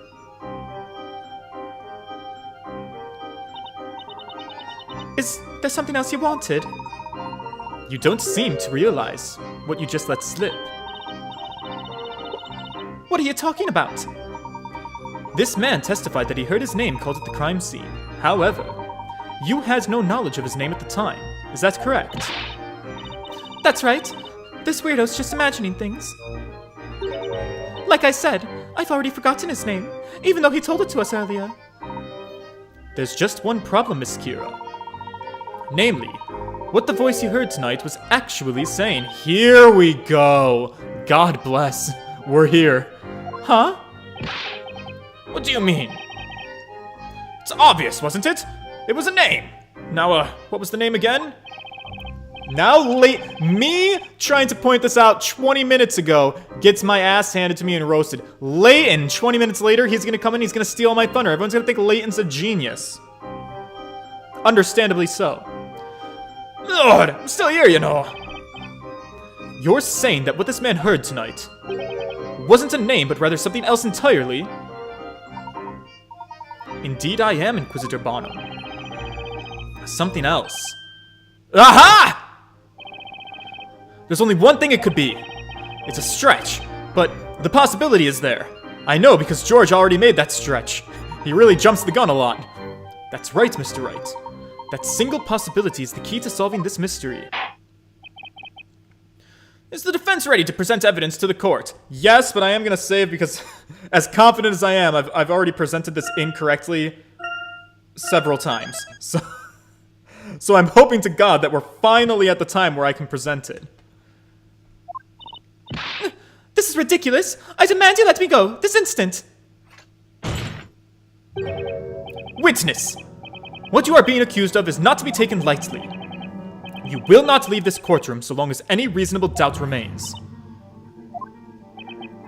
Defender, you may present your evidence.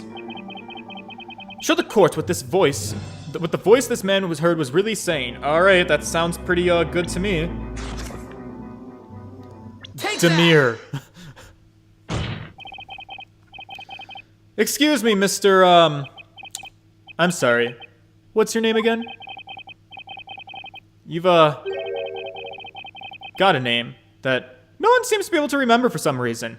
You're pretty unrememberable, unmemorable, unremarkable. It's Amir! My name's Amir, damn it! How many times have I gotta say it? No matter the number of times you say it, you do not look like an Amir. Again, I only remember my most loyal customers' names, and he doesn't even look like he could afford a single daisy. Come on, guys! Stop kicking a guy when he's down! Mr. Amir, what you heard tonight at the crime scene was not your name. Your name just so happens to sound exactly like a certain other name. Another name?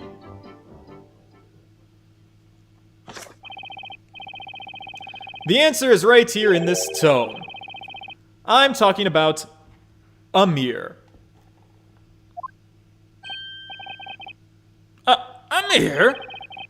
What he actually heard that at the time wasn't his own name. It was the name of a magical incantation. Oh, wow. Wow, wow, wow. Watch me be wrong the entire time. I'm so... She said Demir. She said Demir. No, she said Amir. Because she was reappearing. Because she said it after the fact. Alright, so I was still right. But, like, technicalities, I was wrong. But it doesn't matter. Because, we still got the point across. Oops. What the... Tamlia! Thank you for the $1. Tamla donated $1. You're upset at Layton being the smart one, but really it makes sense. The creator of the Layton games made it in direct reaction of enjoying the attorney games. Layton was designed as a better Phoenix, essentially.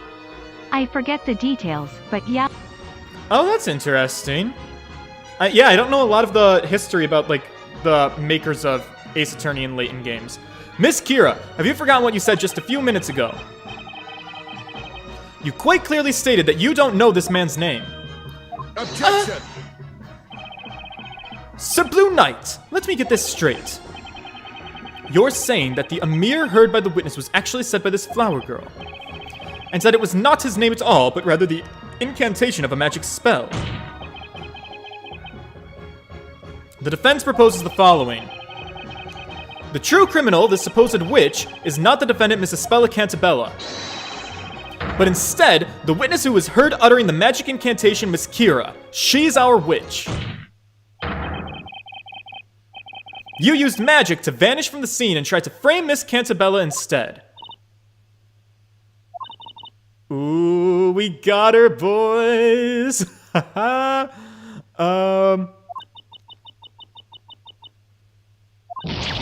No! Yes. Let it happen. What just happened, babe? Is that girl? Is Espella really not a witch, Frankie? Unbelievable, babe. Never heard anything like this before. Even though we've only been in Labyrinthia for a month now. Inquisitor Bonham? Have those two really defeated Inquisitor Bonham? Objection! Try your best. An impressive display, Sir Blue Knight. It would seem you have finally managed to hone your blade. However, I believe that blade's edge is already beginning to dull. How do you mean? I am referring to a contradiction, naturally. That's my line? Milord, the Inquisition would like to set the record straight regarding what transpired this evening. Very well, Inquisitor Bonham. Sir Blue Knight, you claim the following. At the time of the crime, the accused Espella Cantabella was surrounded by the two rogues. Then, in order to frame the accused as a witch... Oh, she's wearing her glasses! Wow, she looks old with them. Miss Kira cast the spell Demir and made herself vanish. Right? She then moved in closer to the victims. At which point, she cast Ignace. Right, yeah.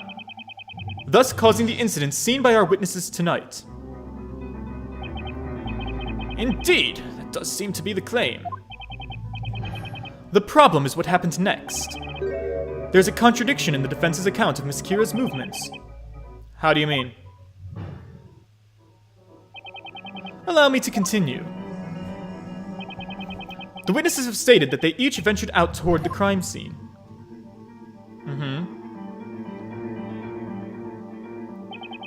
Which is when Miss Kira the witch made her way to this point while still invisible.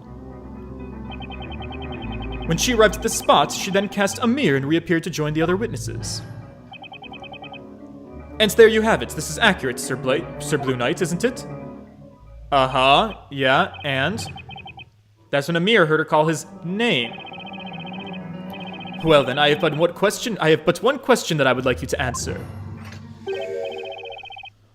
Why would a witch do such a thing? What do you mean? Supposing Miss Kira were a witch, Surely she would have not made the conscious decision to reappear when she did. One would imagine she would remain hidden and flee the crime scene. Quite right! That's what I'd do if I was a witch! Given that point, there would be no viable reason for her to recite the incantation. In other words, it is inconceivable that this flower seller, Miss Kira, could be a witch. Oh man. What? What just happened? Is that girl, Kira, really not a witch? Inquisitor Bonham turned this entire trial right around. Fuck off, game. Oh. Just what I'd expect from Labyrinthia's Sword of Justice. Come on, can't we finish this? This is getting ridiculous. I'm Phoenix in this moment right now. We're like, dude, I've proven my point. Can't we call it a day? Oh.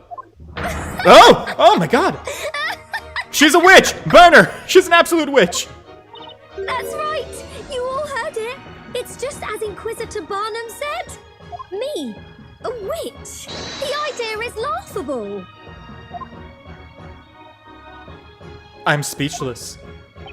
She's acting real sus. Not good. She's completely bounced back onto her feet. Oh, we were so close too. I can't believe Inquisitor Barnum. Can't you see it? You just have to take one good look at her. It's obvious she's the real witch here. All right, little kid. Listen, that's very prejudiced, biased, homophobic, all of the above. Fuck you. Remember, Mr. Wright, at times like this, a cool head will prevail. Mr. Layton, I'm sure you've had to fight your way out of circumstances such as these many times before. Oh, you don't know the half of it. This situation is no different. As a defense attorney, what would you usually do at this time? All right, what would Phoenix do? I'd turn this case upside down. There's only one thing that can get me out of a situation like this. We gotta flip this case on its head and think outside the box. Out of the box. Out of the box. It would seem the defense has nothing further to add. Why, of course! That's because everyone already knows the truth. They know that girl right there is the real witch. That settles it then. Go ahead, deliver your verdict, my lord. Objection!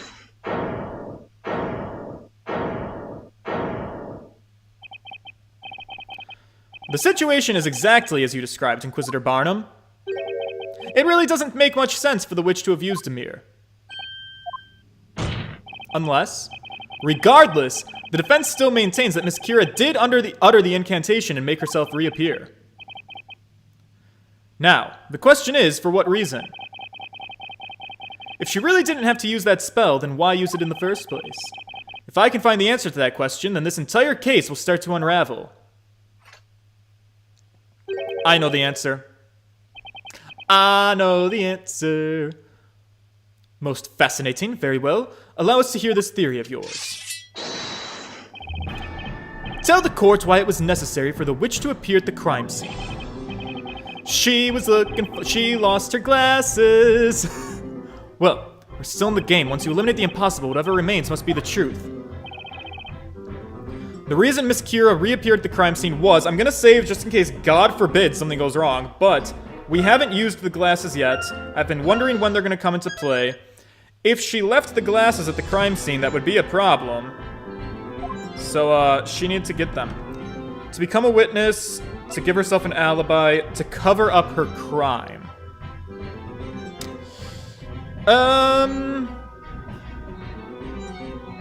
I believe to cover up her crime. Because she had to get the glasses. She was trying to cover up her own crime. And tell me, why would she do that? Well, give me a minute, I'm getting to that part. Fuck. Huh? Did I lose? Was that the wrong answer? No matter how you look at it, there'd be no reason for me to reappear. Assuming I was the criminal, that is. Objection! Alright, Layton. Take it over, it's your trial now. Have at it, buddy. Pardon the interruption, but that's not necessarily the case. Mr. Layton. Explain yourself, Sir Top Hat. You have stated that Miss Kira had no reason to reappear. However, the situation changed and it became necessary for her to show herself.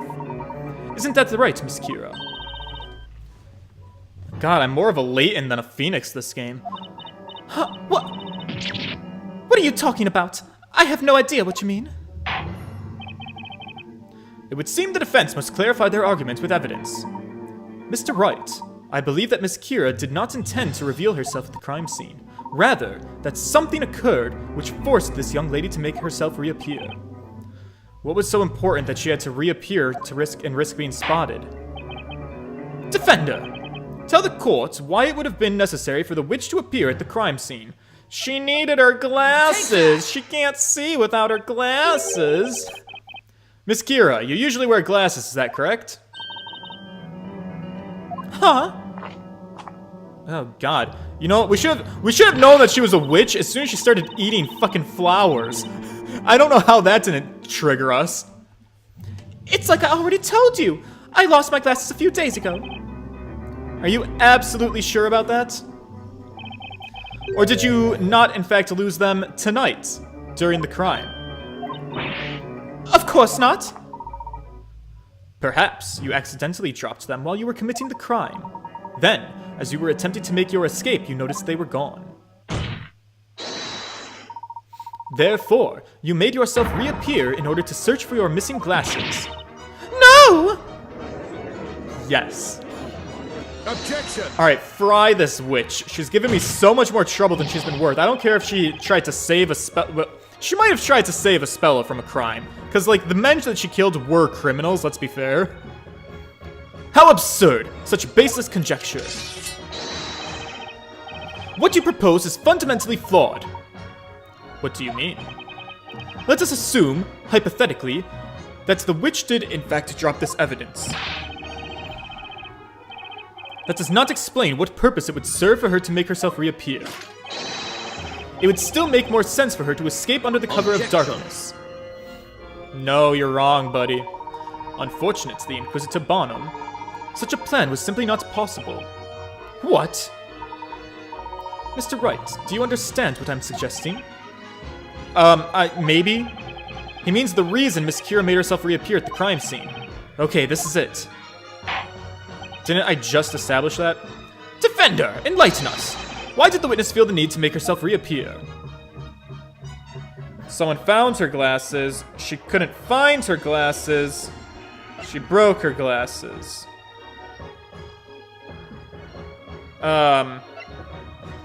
Because she couldn't find her glasses. Isn't that what we were just saying? Am I misinterpreting this? I don't think somebody else found her glasses.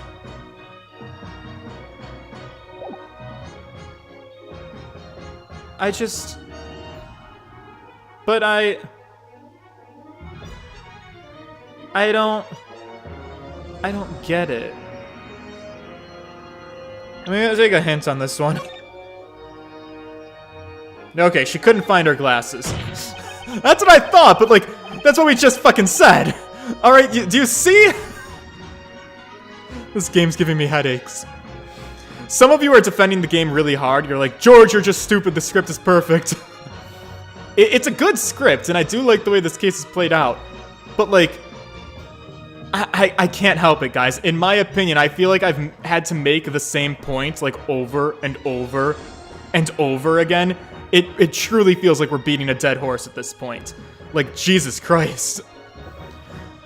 She couldn't find her glasses. She lost them. We've established this. She could not find them. If you've noticed, she's still not wearing her glasses right now. Objection! Hold a moment, Sir Blue Knight. What does that have to do with anything? That's right. It doesn't change a single thing. Objection! That's where you're wrong. In fact, it changes quite a bit. Tonight, the two victims were engulfed by flames, courtesy of a magic spell. That very instant, 4 witnesses saw the flames erupt at the scene. It was at that point that something you didn't expect occurred. You suddenly lost your glasses. That's right, You were scared that if your glasses were discovered at the scene of the crime, you would be suspected of being a witch. Objection. Which is the point I just made before Barnham's objection, and now he's objecting again to his objection he made before. What the fuck? What foolishness! Even if her glasses were found. She could simply have explained that she had dropped them there days before the crime had happened. Objection. I'm afraid that is not a possibility, Inquisitor Barnum. What did you say? If you recall, it had been raining quite heavy at the crime scene beforehand. Had she stated that she dropped her glasses at the crime before, then naturally, one would expect the glasses to be soaked in water and covered in mud. However, the rain had already stopped at the time the crime itself was committed. In other words, one look at the pair of clean, dry glasses would reveal she had dropped them later, thus implicating her as the witch. No! Also, that's not something you would be able to substantiate in this court since we don't actually have the glasses. Because at this moment, the glass... I'm not going to make that argument. If I was in Barnham's position, I would make that argument. But I hope to Christ he doesn't make it, because I just want to end this... I want to just get this girl found guilty. But, Layton, your logic is a little flawed there. And not once during the rainfall did I see that flower maiden traveling along the nearby path. That's not all. In order to frame Miss Cantabella as the witch, you needed to leave the witch's scepter behind the scene at the crime. I see. That would be the most definitive evidence that she is the witch. The objective here was to have somebody else discover the staff at the scene. Alas, that person was I. However, no doubt you came to realize that one can deduce spells were used simply by examining the magic gems on the scepter.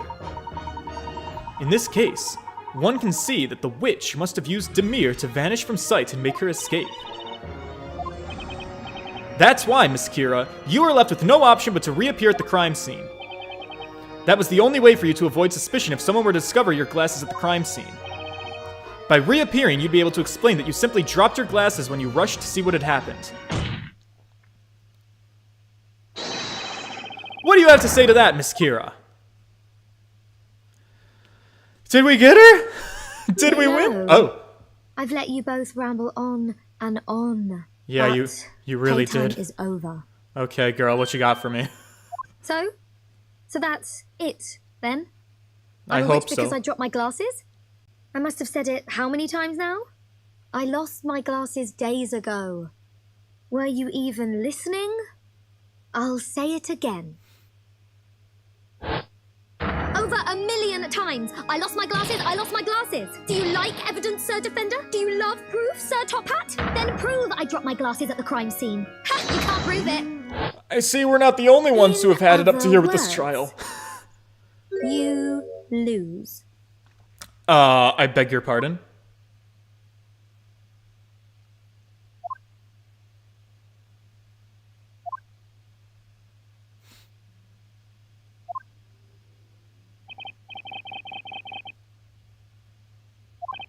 That's correct. Proving such a thing would indeed be impossible. To prove that the witness dropped her glasses at the crime scene. What say you, Inquisitor Barnum? 'Tis indeed a question of proof, my lord. These glasses have been missing from the very beginning. The Knights of the Inquisition found no trace of these glasses anywhere near the crime scene. Therefore, this witness cannot in any way be accused of being a witch. God damn it, that's the thing I just said that I hoped Barnum wouldn't bring up, and he brought it up, and now we aren't done with the trial. I'm gonna cry. You bitch. I'm gonna throw you into the hellfire myself. You heard the man. But we were so close. Again. That girl is a witch. Anyone can see that. What should we do, Professor? Okay, Layton, save me, please. Well, it would seem the young lady has finished saying what she has to say. Wouldn't you agree, Mr. Wright? Yes, it certainly looks that way, Mr. Layton. What the? What's with that face? Did you find something funny here? It is as you said, Inquisitor Bonham. Oh my god. Oh, we're building. Explain. The defense raises just one further question. Why were you unable to find those glasses? What do you mean? You must have searched the area quite thoroughly looking for them. And yet, even now, the knights have been unable to locate the glasses. I mean, they're still disappeared. Did you ever wonder why? Yes, that has become quite the mystery. Surely they must be around somewhere. The glasses were lost to the wolves. That's the only explanation. There is still one remaining place that you have not searched tonight. Huh? What did you say? The glasses were supposedly not found at the crime scene, leaving only one other possible place. What is this, you two? Yeah, what is this?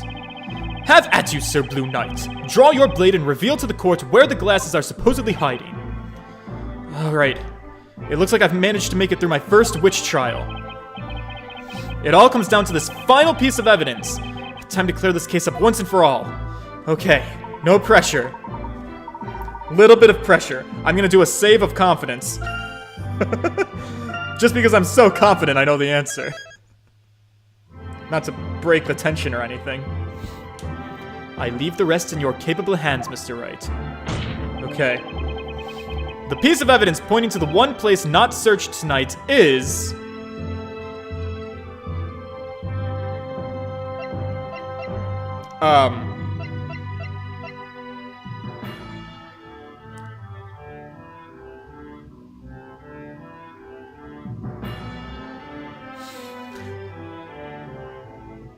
This is a stretch.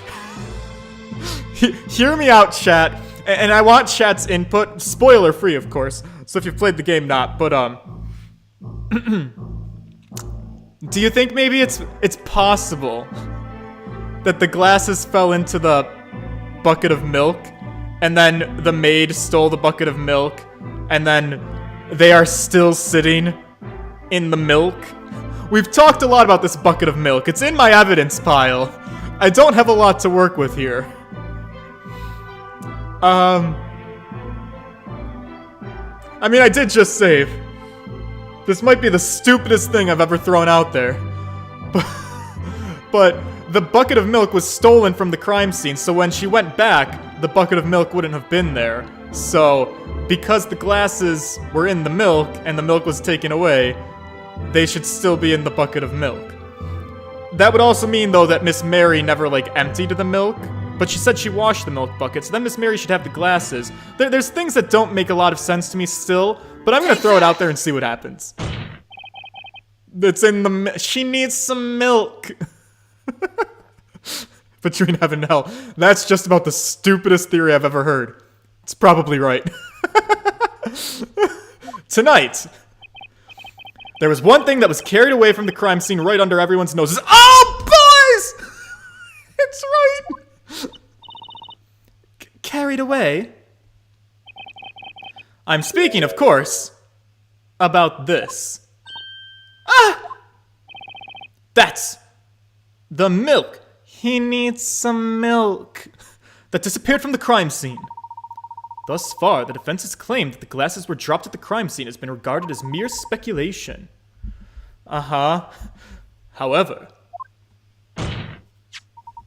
if Miss Kira, we find your glasses within the contents of this milk bucket, then our mere speculation will suddenly become fact. Oh my god. What manner of witchery? What are you talking about? You're crazy. Just crazy. No way would my glasses be inside that stupid bucket. That's impossible. I'm feeling confident now. Well, how about we quit with the speculation and actually find out? What do you say, Inquisitor Barnum? That'll just waste the court's time. Don't listen to them. Don't! 'Tis mandated that the Knights of the Inquisition investigate any and all possibilities during the course on trial. Oh my god. My lord, the Inquisition requests that this milk bucket be searched immediately. I can't believe the milk is gonna save the day. Very well. Yeah, stick your hand in there. Swirl it around. Feel for it. It's gotta be chunky by now. Oh, actually, you know what? The milk should be fine. It's the very same day that that the crime happened. What? We found him, boys! Miss Kira, as you can see, your glasses have been found inside the milk bucket.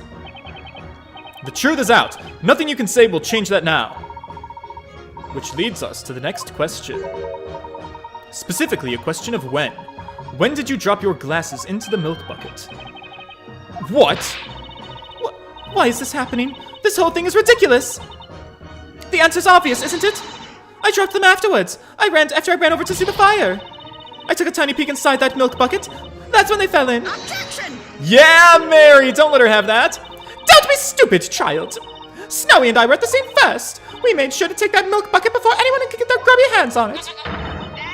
We weren't going to let a single soul get anywhere near that sweet, creamy bucket of deliciousness. You can bet my farm on that. Each of these 4 witnesses has stated that they heard the spell Ignace being cast at the time of the incident. According to the Grand Grimoire, Ignace summons a circle of flame within a 1-meter radius of the caster. In other words, the real witch must have been at Miss Cantabella's side at the time of the incident. Indeed. That is when the glasses fell into the milk bucket.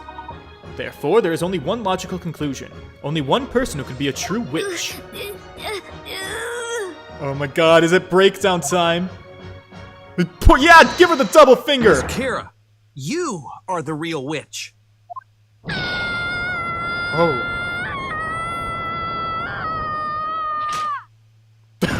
Oh my god. Wow. Alright, boys, it's been a long night. We got her. Ladies and gentlemen, we got— Oh, no! Oh, we did get her. What a very strange trial this has been. Is she gonna die? From the very beginning, we have all paid witness to a most unusual set of circumstances.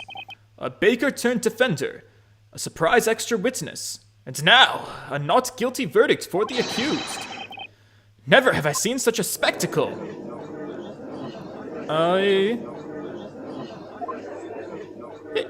Is this really happening? The girl inside the cage? You mean she's the real witch? But what about the Espella Cantabella girl? Yeah, Miss is she Kira. good? Tell us why. Yeah, could you tell us Why why? were you trying to frame Miss Cantabella? You could easily have escaped the crime scene without a trace. There was no reason to frame anyone. This crime was a result of nothing but your overwhelming ill intent. Yeah, what's the deal, To girl? frame a person as a witch is to condemn that person to death by fire. Yee. Surely you must know this.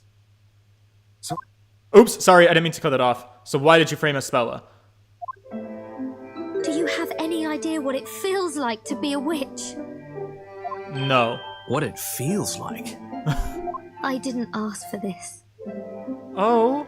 I didn't ask for these powers, but I have them. And now here I am, begging for my life. Okay, and I want to sympathize with you, but like, that doesn't mean you having a shitty drawn luck doesn't mean you get to frame other innocent people for crimes. Like, that's not how— your problems don't allow you to be an asshole to other people. I was living such a peaceful life until now. Selling flowers, getting scolded by my boss for not selling enough of them. That's why I was trying to put an end to these trials once and for all. Put an end to the trials. Yeah, how does that work? You all know what I mean? No, I truly don't, The girl. one condition written in the story that will end these witch trials. When the great witch Bezella has been put to the flames and vanquished from this world, these trials will come to an end. So when you kill the Great Witch, which I guess was supposed to be the source of witches, then witch trials will stop being held. So This was my chance to finally end all this. At least that's what I thought. you were gonna try and make us think Espella was the Great Witch? The sun had begun to set on that lonely forest path, and there wasn't a soul in sight. I always carried my hidden Telea Magica with me in case of a moment like this. Telea Magica. I used my magic to expose that girl for what she really is. Ew, oh god, that little crooked mouth of hers. Eee. What do you mean what she really If I had been is? successful, then all these trials would finally end and I could go on living my peaceful life. What? What are you saying? Yeah, Am what I are you hearing saying? this correctly? Are you actually accusing Espella Cantabella? Oh no. Why do you think no one has ever seen the legendary Great Witch? It's because she's been hidden in our midst the entire time.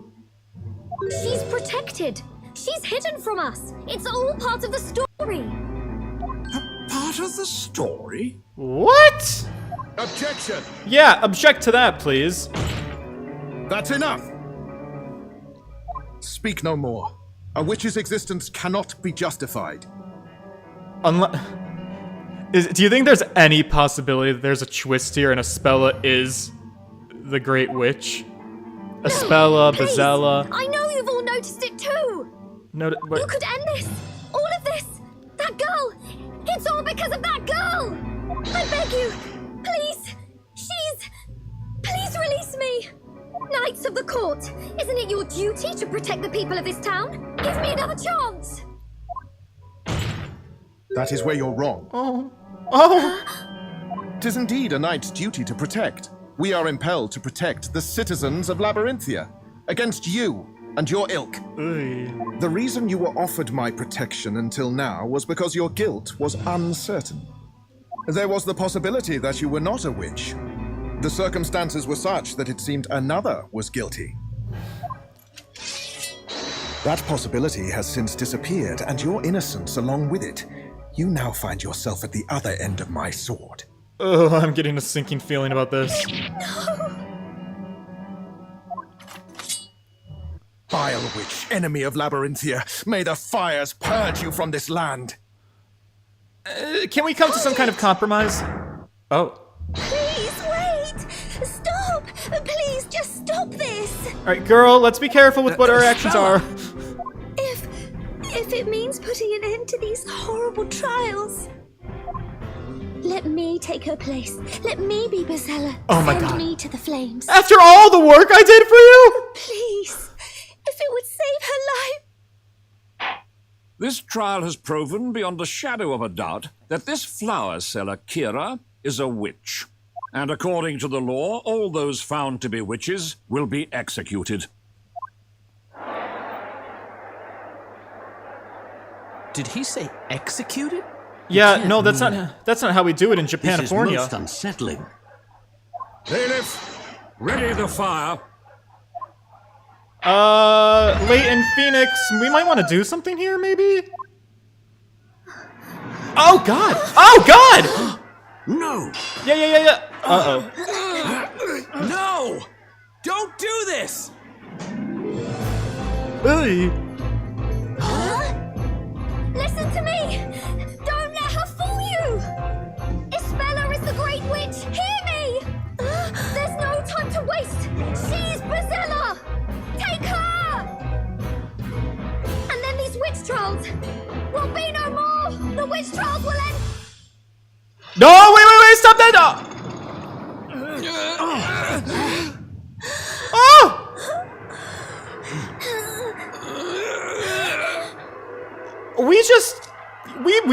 We sort of accidentally put a person to death. I mean, we're partially responsible for that. Does it not count, like, in video game worlds, since she is a witch? That feels wrong. That doesn't feel correct. Oh, God. So far, we've always managed to pull off a win and get a not guilty verdict, but winning never felt like this before. Not this depressing. Espella, are you alright? Yes, I just want to thank all of you. You all came to my rescue yet again. Well, yeah, of course we did. Wait, hold on a sec, Espella. What did you say just now? You all came to my rescue again? You don't mean... Yes. I remember everything. I remember the last trial. Between heaven and hell, didn't you just say a little while ago that you would put her in the hellfires yourself? Listen, she was really pissing me off in court, so I got a little angry.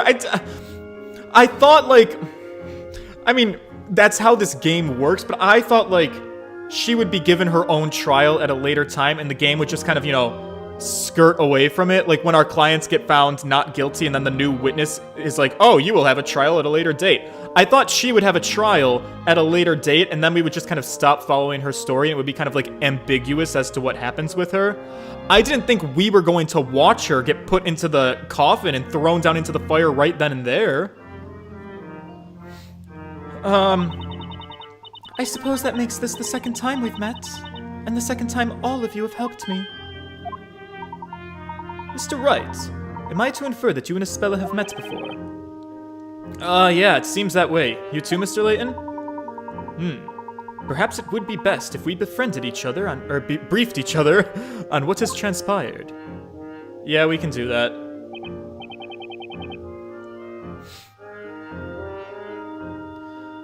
Okay, what should we discuss?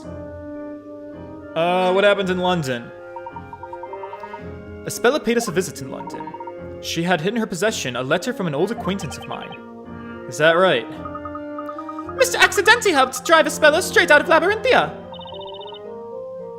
You both kept me safe from the witches that were chasing me. Wait, did you say witches? They appeared in London too? Regrettably, I am unable to say that our protection was absolute. When we saw you last, it seemed you'd managed to escape, courtesy of the passing freighter. Oh yeah, that's right! What happened to you after that, Espella? I rode the ship along the river for a while, before arriving at a nearby port. And then... I was arrested, you see. That's when I met Mr. Wright and Maya. Okay, what should we discuss? What happened on the ship? I didn't know where the ship would end up. I felt very lonely out there. Please, accept my sincerest apologies. I'm afraid there was nothing else I could do to prevent it. No. Please don't blame yourself, Mr. Layton. I just didn't know what to do, so I tried looking for something. Anything on the ship that might help me. Boy, you sure found something all right. Or rather, someone. You clonked that bitch on the head. I mean, you ran into a master thief working as part of the ship's crew. Yes, that's right. Did you say master thief? Crikey! I wouldn't exactly say it was amazing. After that, I was taken to court, and that's when Mr. Wright helped me. I see. Then perhaps... somewhere deep within your mind must have existed a memory of that previous trial, and of Mr. Wright. Hence why you thought to seek out his help when you found yourself in such an unfortunate situation this evening. That makes sense. After all, Nick did make legal history that day in jolly old England. Did you say he made history? Wow, that's incredible, right, Professor? I wouldn't exactly say I made a history. But then, after that, I was never able to find my way back to the Professor. Even after I went through the pains of finding that clue, it ended up being taken away from me. A clue, you say? Yes, the tag that was hanging around the neck of that sweet little stuffed toy. That tag was a clue? For what? Okay, what should we discuss? I guess the tag. I had a lot of time to think while I was on that ship. I think about a lot of things. Like how to try and find a way back once the ship arrived at its destination. Things like that. Find a way back?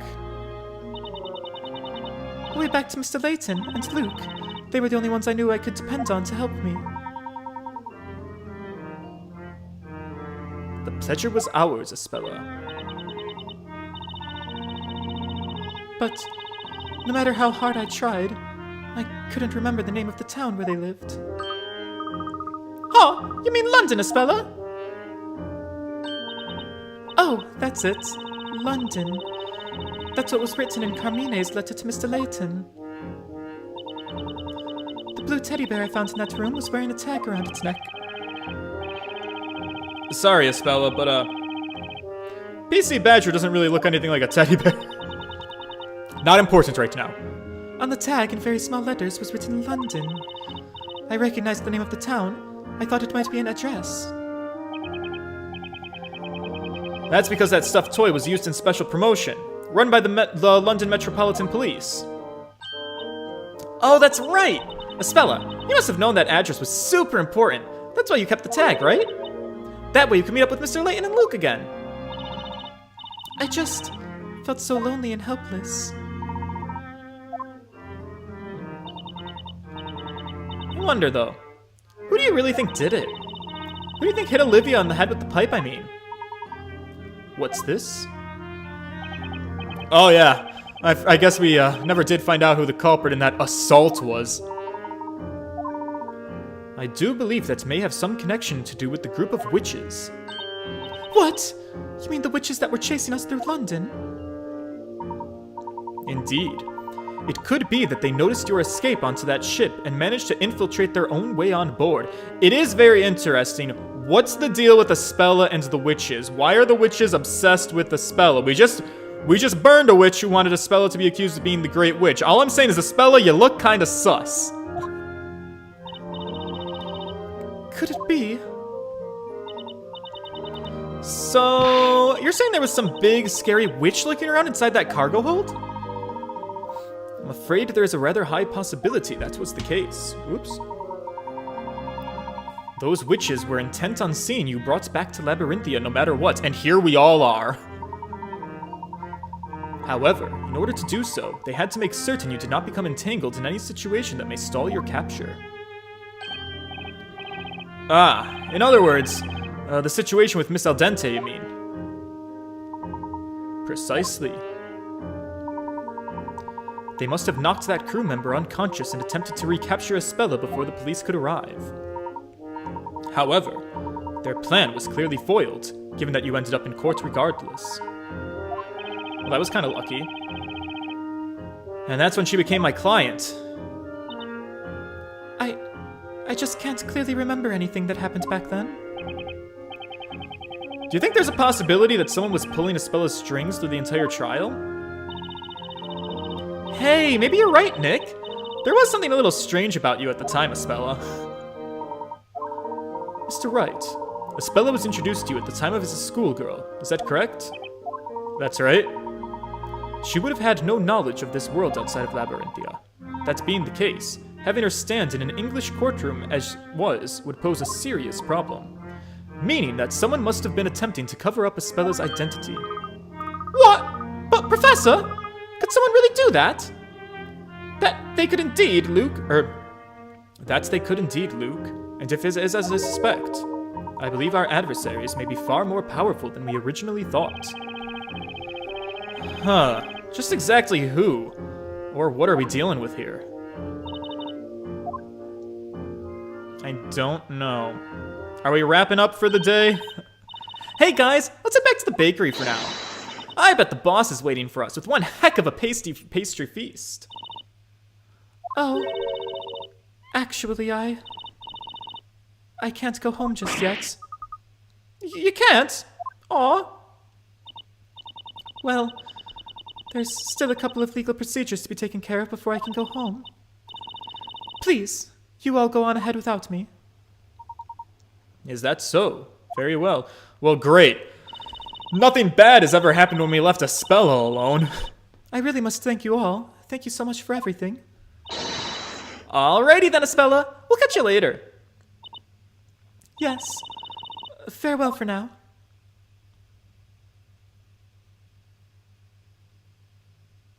Okay. Mr. Wright, please allow me the pleasure of a proper introduction. My name is Herschel Layton. I am a professor of archaeology in London. A professor, huh? Well, my name is Phoenix Wright. I'm an attorney. As I suspected, you were no ordinary baker after all, Mr. Wright. Yeah, I thought it was pretty weird myself, to be honest. I mean, I really did believe I'd been a baker all my life. But the more everyone kept saying it, the less sure I was that it was actually true. I wonder where that memory came from anyway. Hey, Professor! If Mr. Wright is an attorney, that must mean he's as smart as you are, right? Oh, I'm afraid I can't really say, Luke. Code for Luke, I'm way smarter than him, now shut the fuck up. But... Behind every ace attorney, there's an even smarter, not to mention beautiful, witty, and utterly amazing ace assistant. I think you also forgot humble, Maya. My name's Luke Triton. I'm the professor's apprentice. I'm Maya Fey, and Nick here is my apprentice. Isn't that right, Nicky boy? Okay, Lotta. Hey, wait, why am I your apprentice? Anyway, we should all head back to the bakery. Let's get a move on. I'm sure Espella will be back before we know it. I would not get your hopes up about that, Sir Blue Knight. Oh, jeez. Oh, hello, Daddy. Inquisitor Barnum. Most impressive work tonight. 'Tis a shame you have kept such an ability hidden until now. Oh, trust me, Nick's lawyer abilities beat the pants off his baking abilities any day of the week. Right. Moving on. What do you mean by that, Inquisitor? Why can't Espella go home? New charges have been brought against Miss Espella Cantabella. What? You're kidding. You have realized it, haven't you? She is being charged under suspicion of being the Great Witch Bezella. Fuck. How can that be? Am I to assume that charge is based purely on Miss Kira's accusation?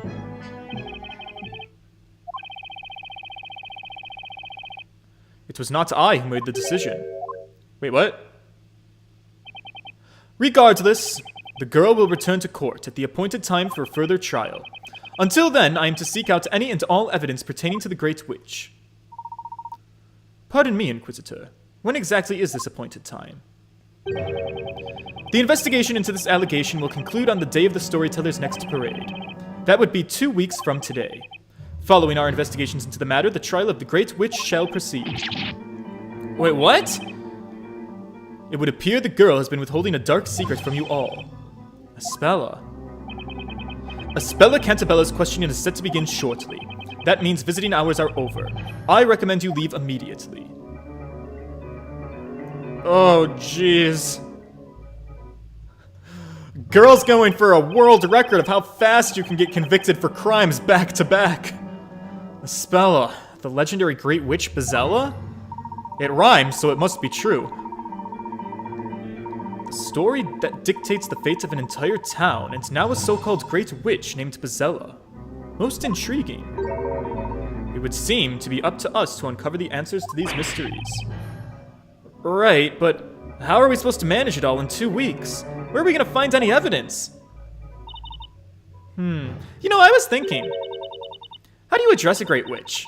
Like, is it hail to thee, oh magnificent magical one? Or maybe just like, what's up, witchy baby? What difference would it make? She's a great witch. It's not someone we want to meet, Maya. Spella's given Maya a run for her money. I believe I thought of a solution to our problem. It's actually rather simple. Professor Layton? Allow me to explain, Mr. Wright. The only way we may be able to solve the mysteries of this town and its residents are if we join forces. Oh, boys, he's right. We've come this far. There's no way we're just gonna give up on Espella. Okay, I'm on board. I look forward to teaming up with you, Professor. Me too, Luke. Me too, Maya. Now then, shall we press on? This marks the beginning of our own story, one dictated by ourselves and written by our own hands. David Mahone! Sorry I'm late, had a bit of fun with a friend. Well, you made it just in time for the to be continued screen. It was one hell of a trial, but holy shit, we made it through. With very little credibility, might I add. That's fine. Who needs pick-a-rats? Hopefully not for anything important. Good to know. Let me save. Jeez Louise. Man, these gameplay segments will really take the piss out of you. But it's so good. I think we're going to be starting the next chapter then. in the next one. So I believe that's probably going to be an investigation sequence, which I think is probably going to be puzzle solving with Layton. So if you want to do some puzzle solving with me tomorrow, I will be here 7 o'clock Eastern Standard Time. Make sure to tag along if you want to watch me struggle my way through some more puzzles. It'll be a fun time. I look forward to it. Shit's getting real here. We'll see where it goes. It's after the 2-hour mark, so I definitely got to log off. So I will see you guys then. Make sure you please leave a like if you've watched the whole way through. I appreciate you guys for being here. Subscribe if you want to see more from me. And that is it. Toodles, boys.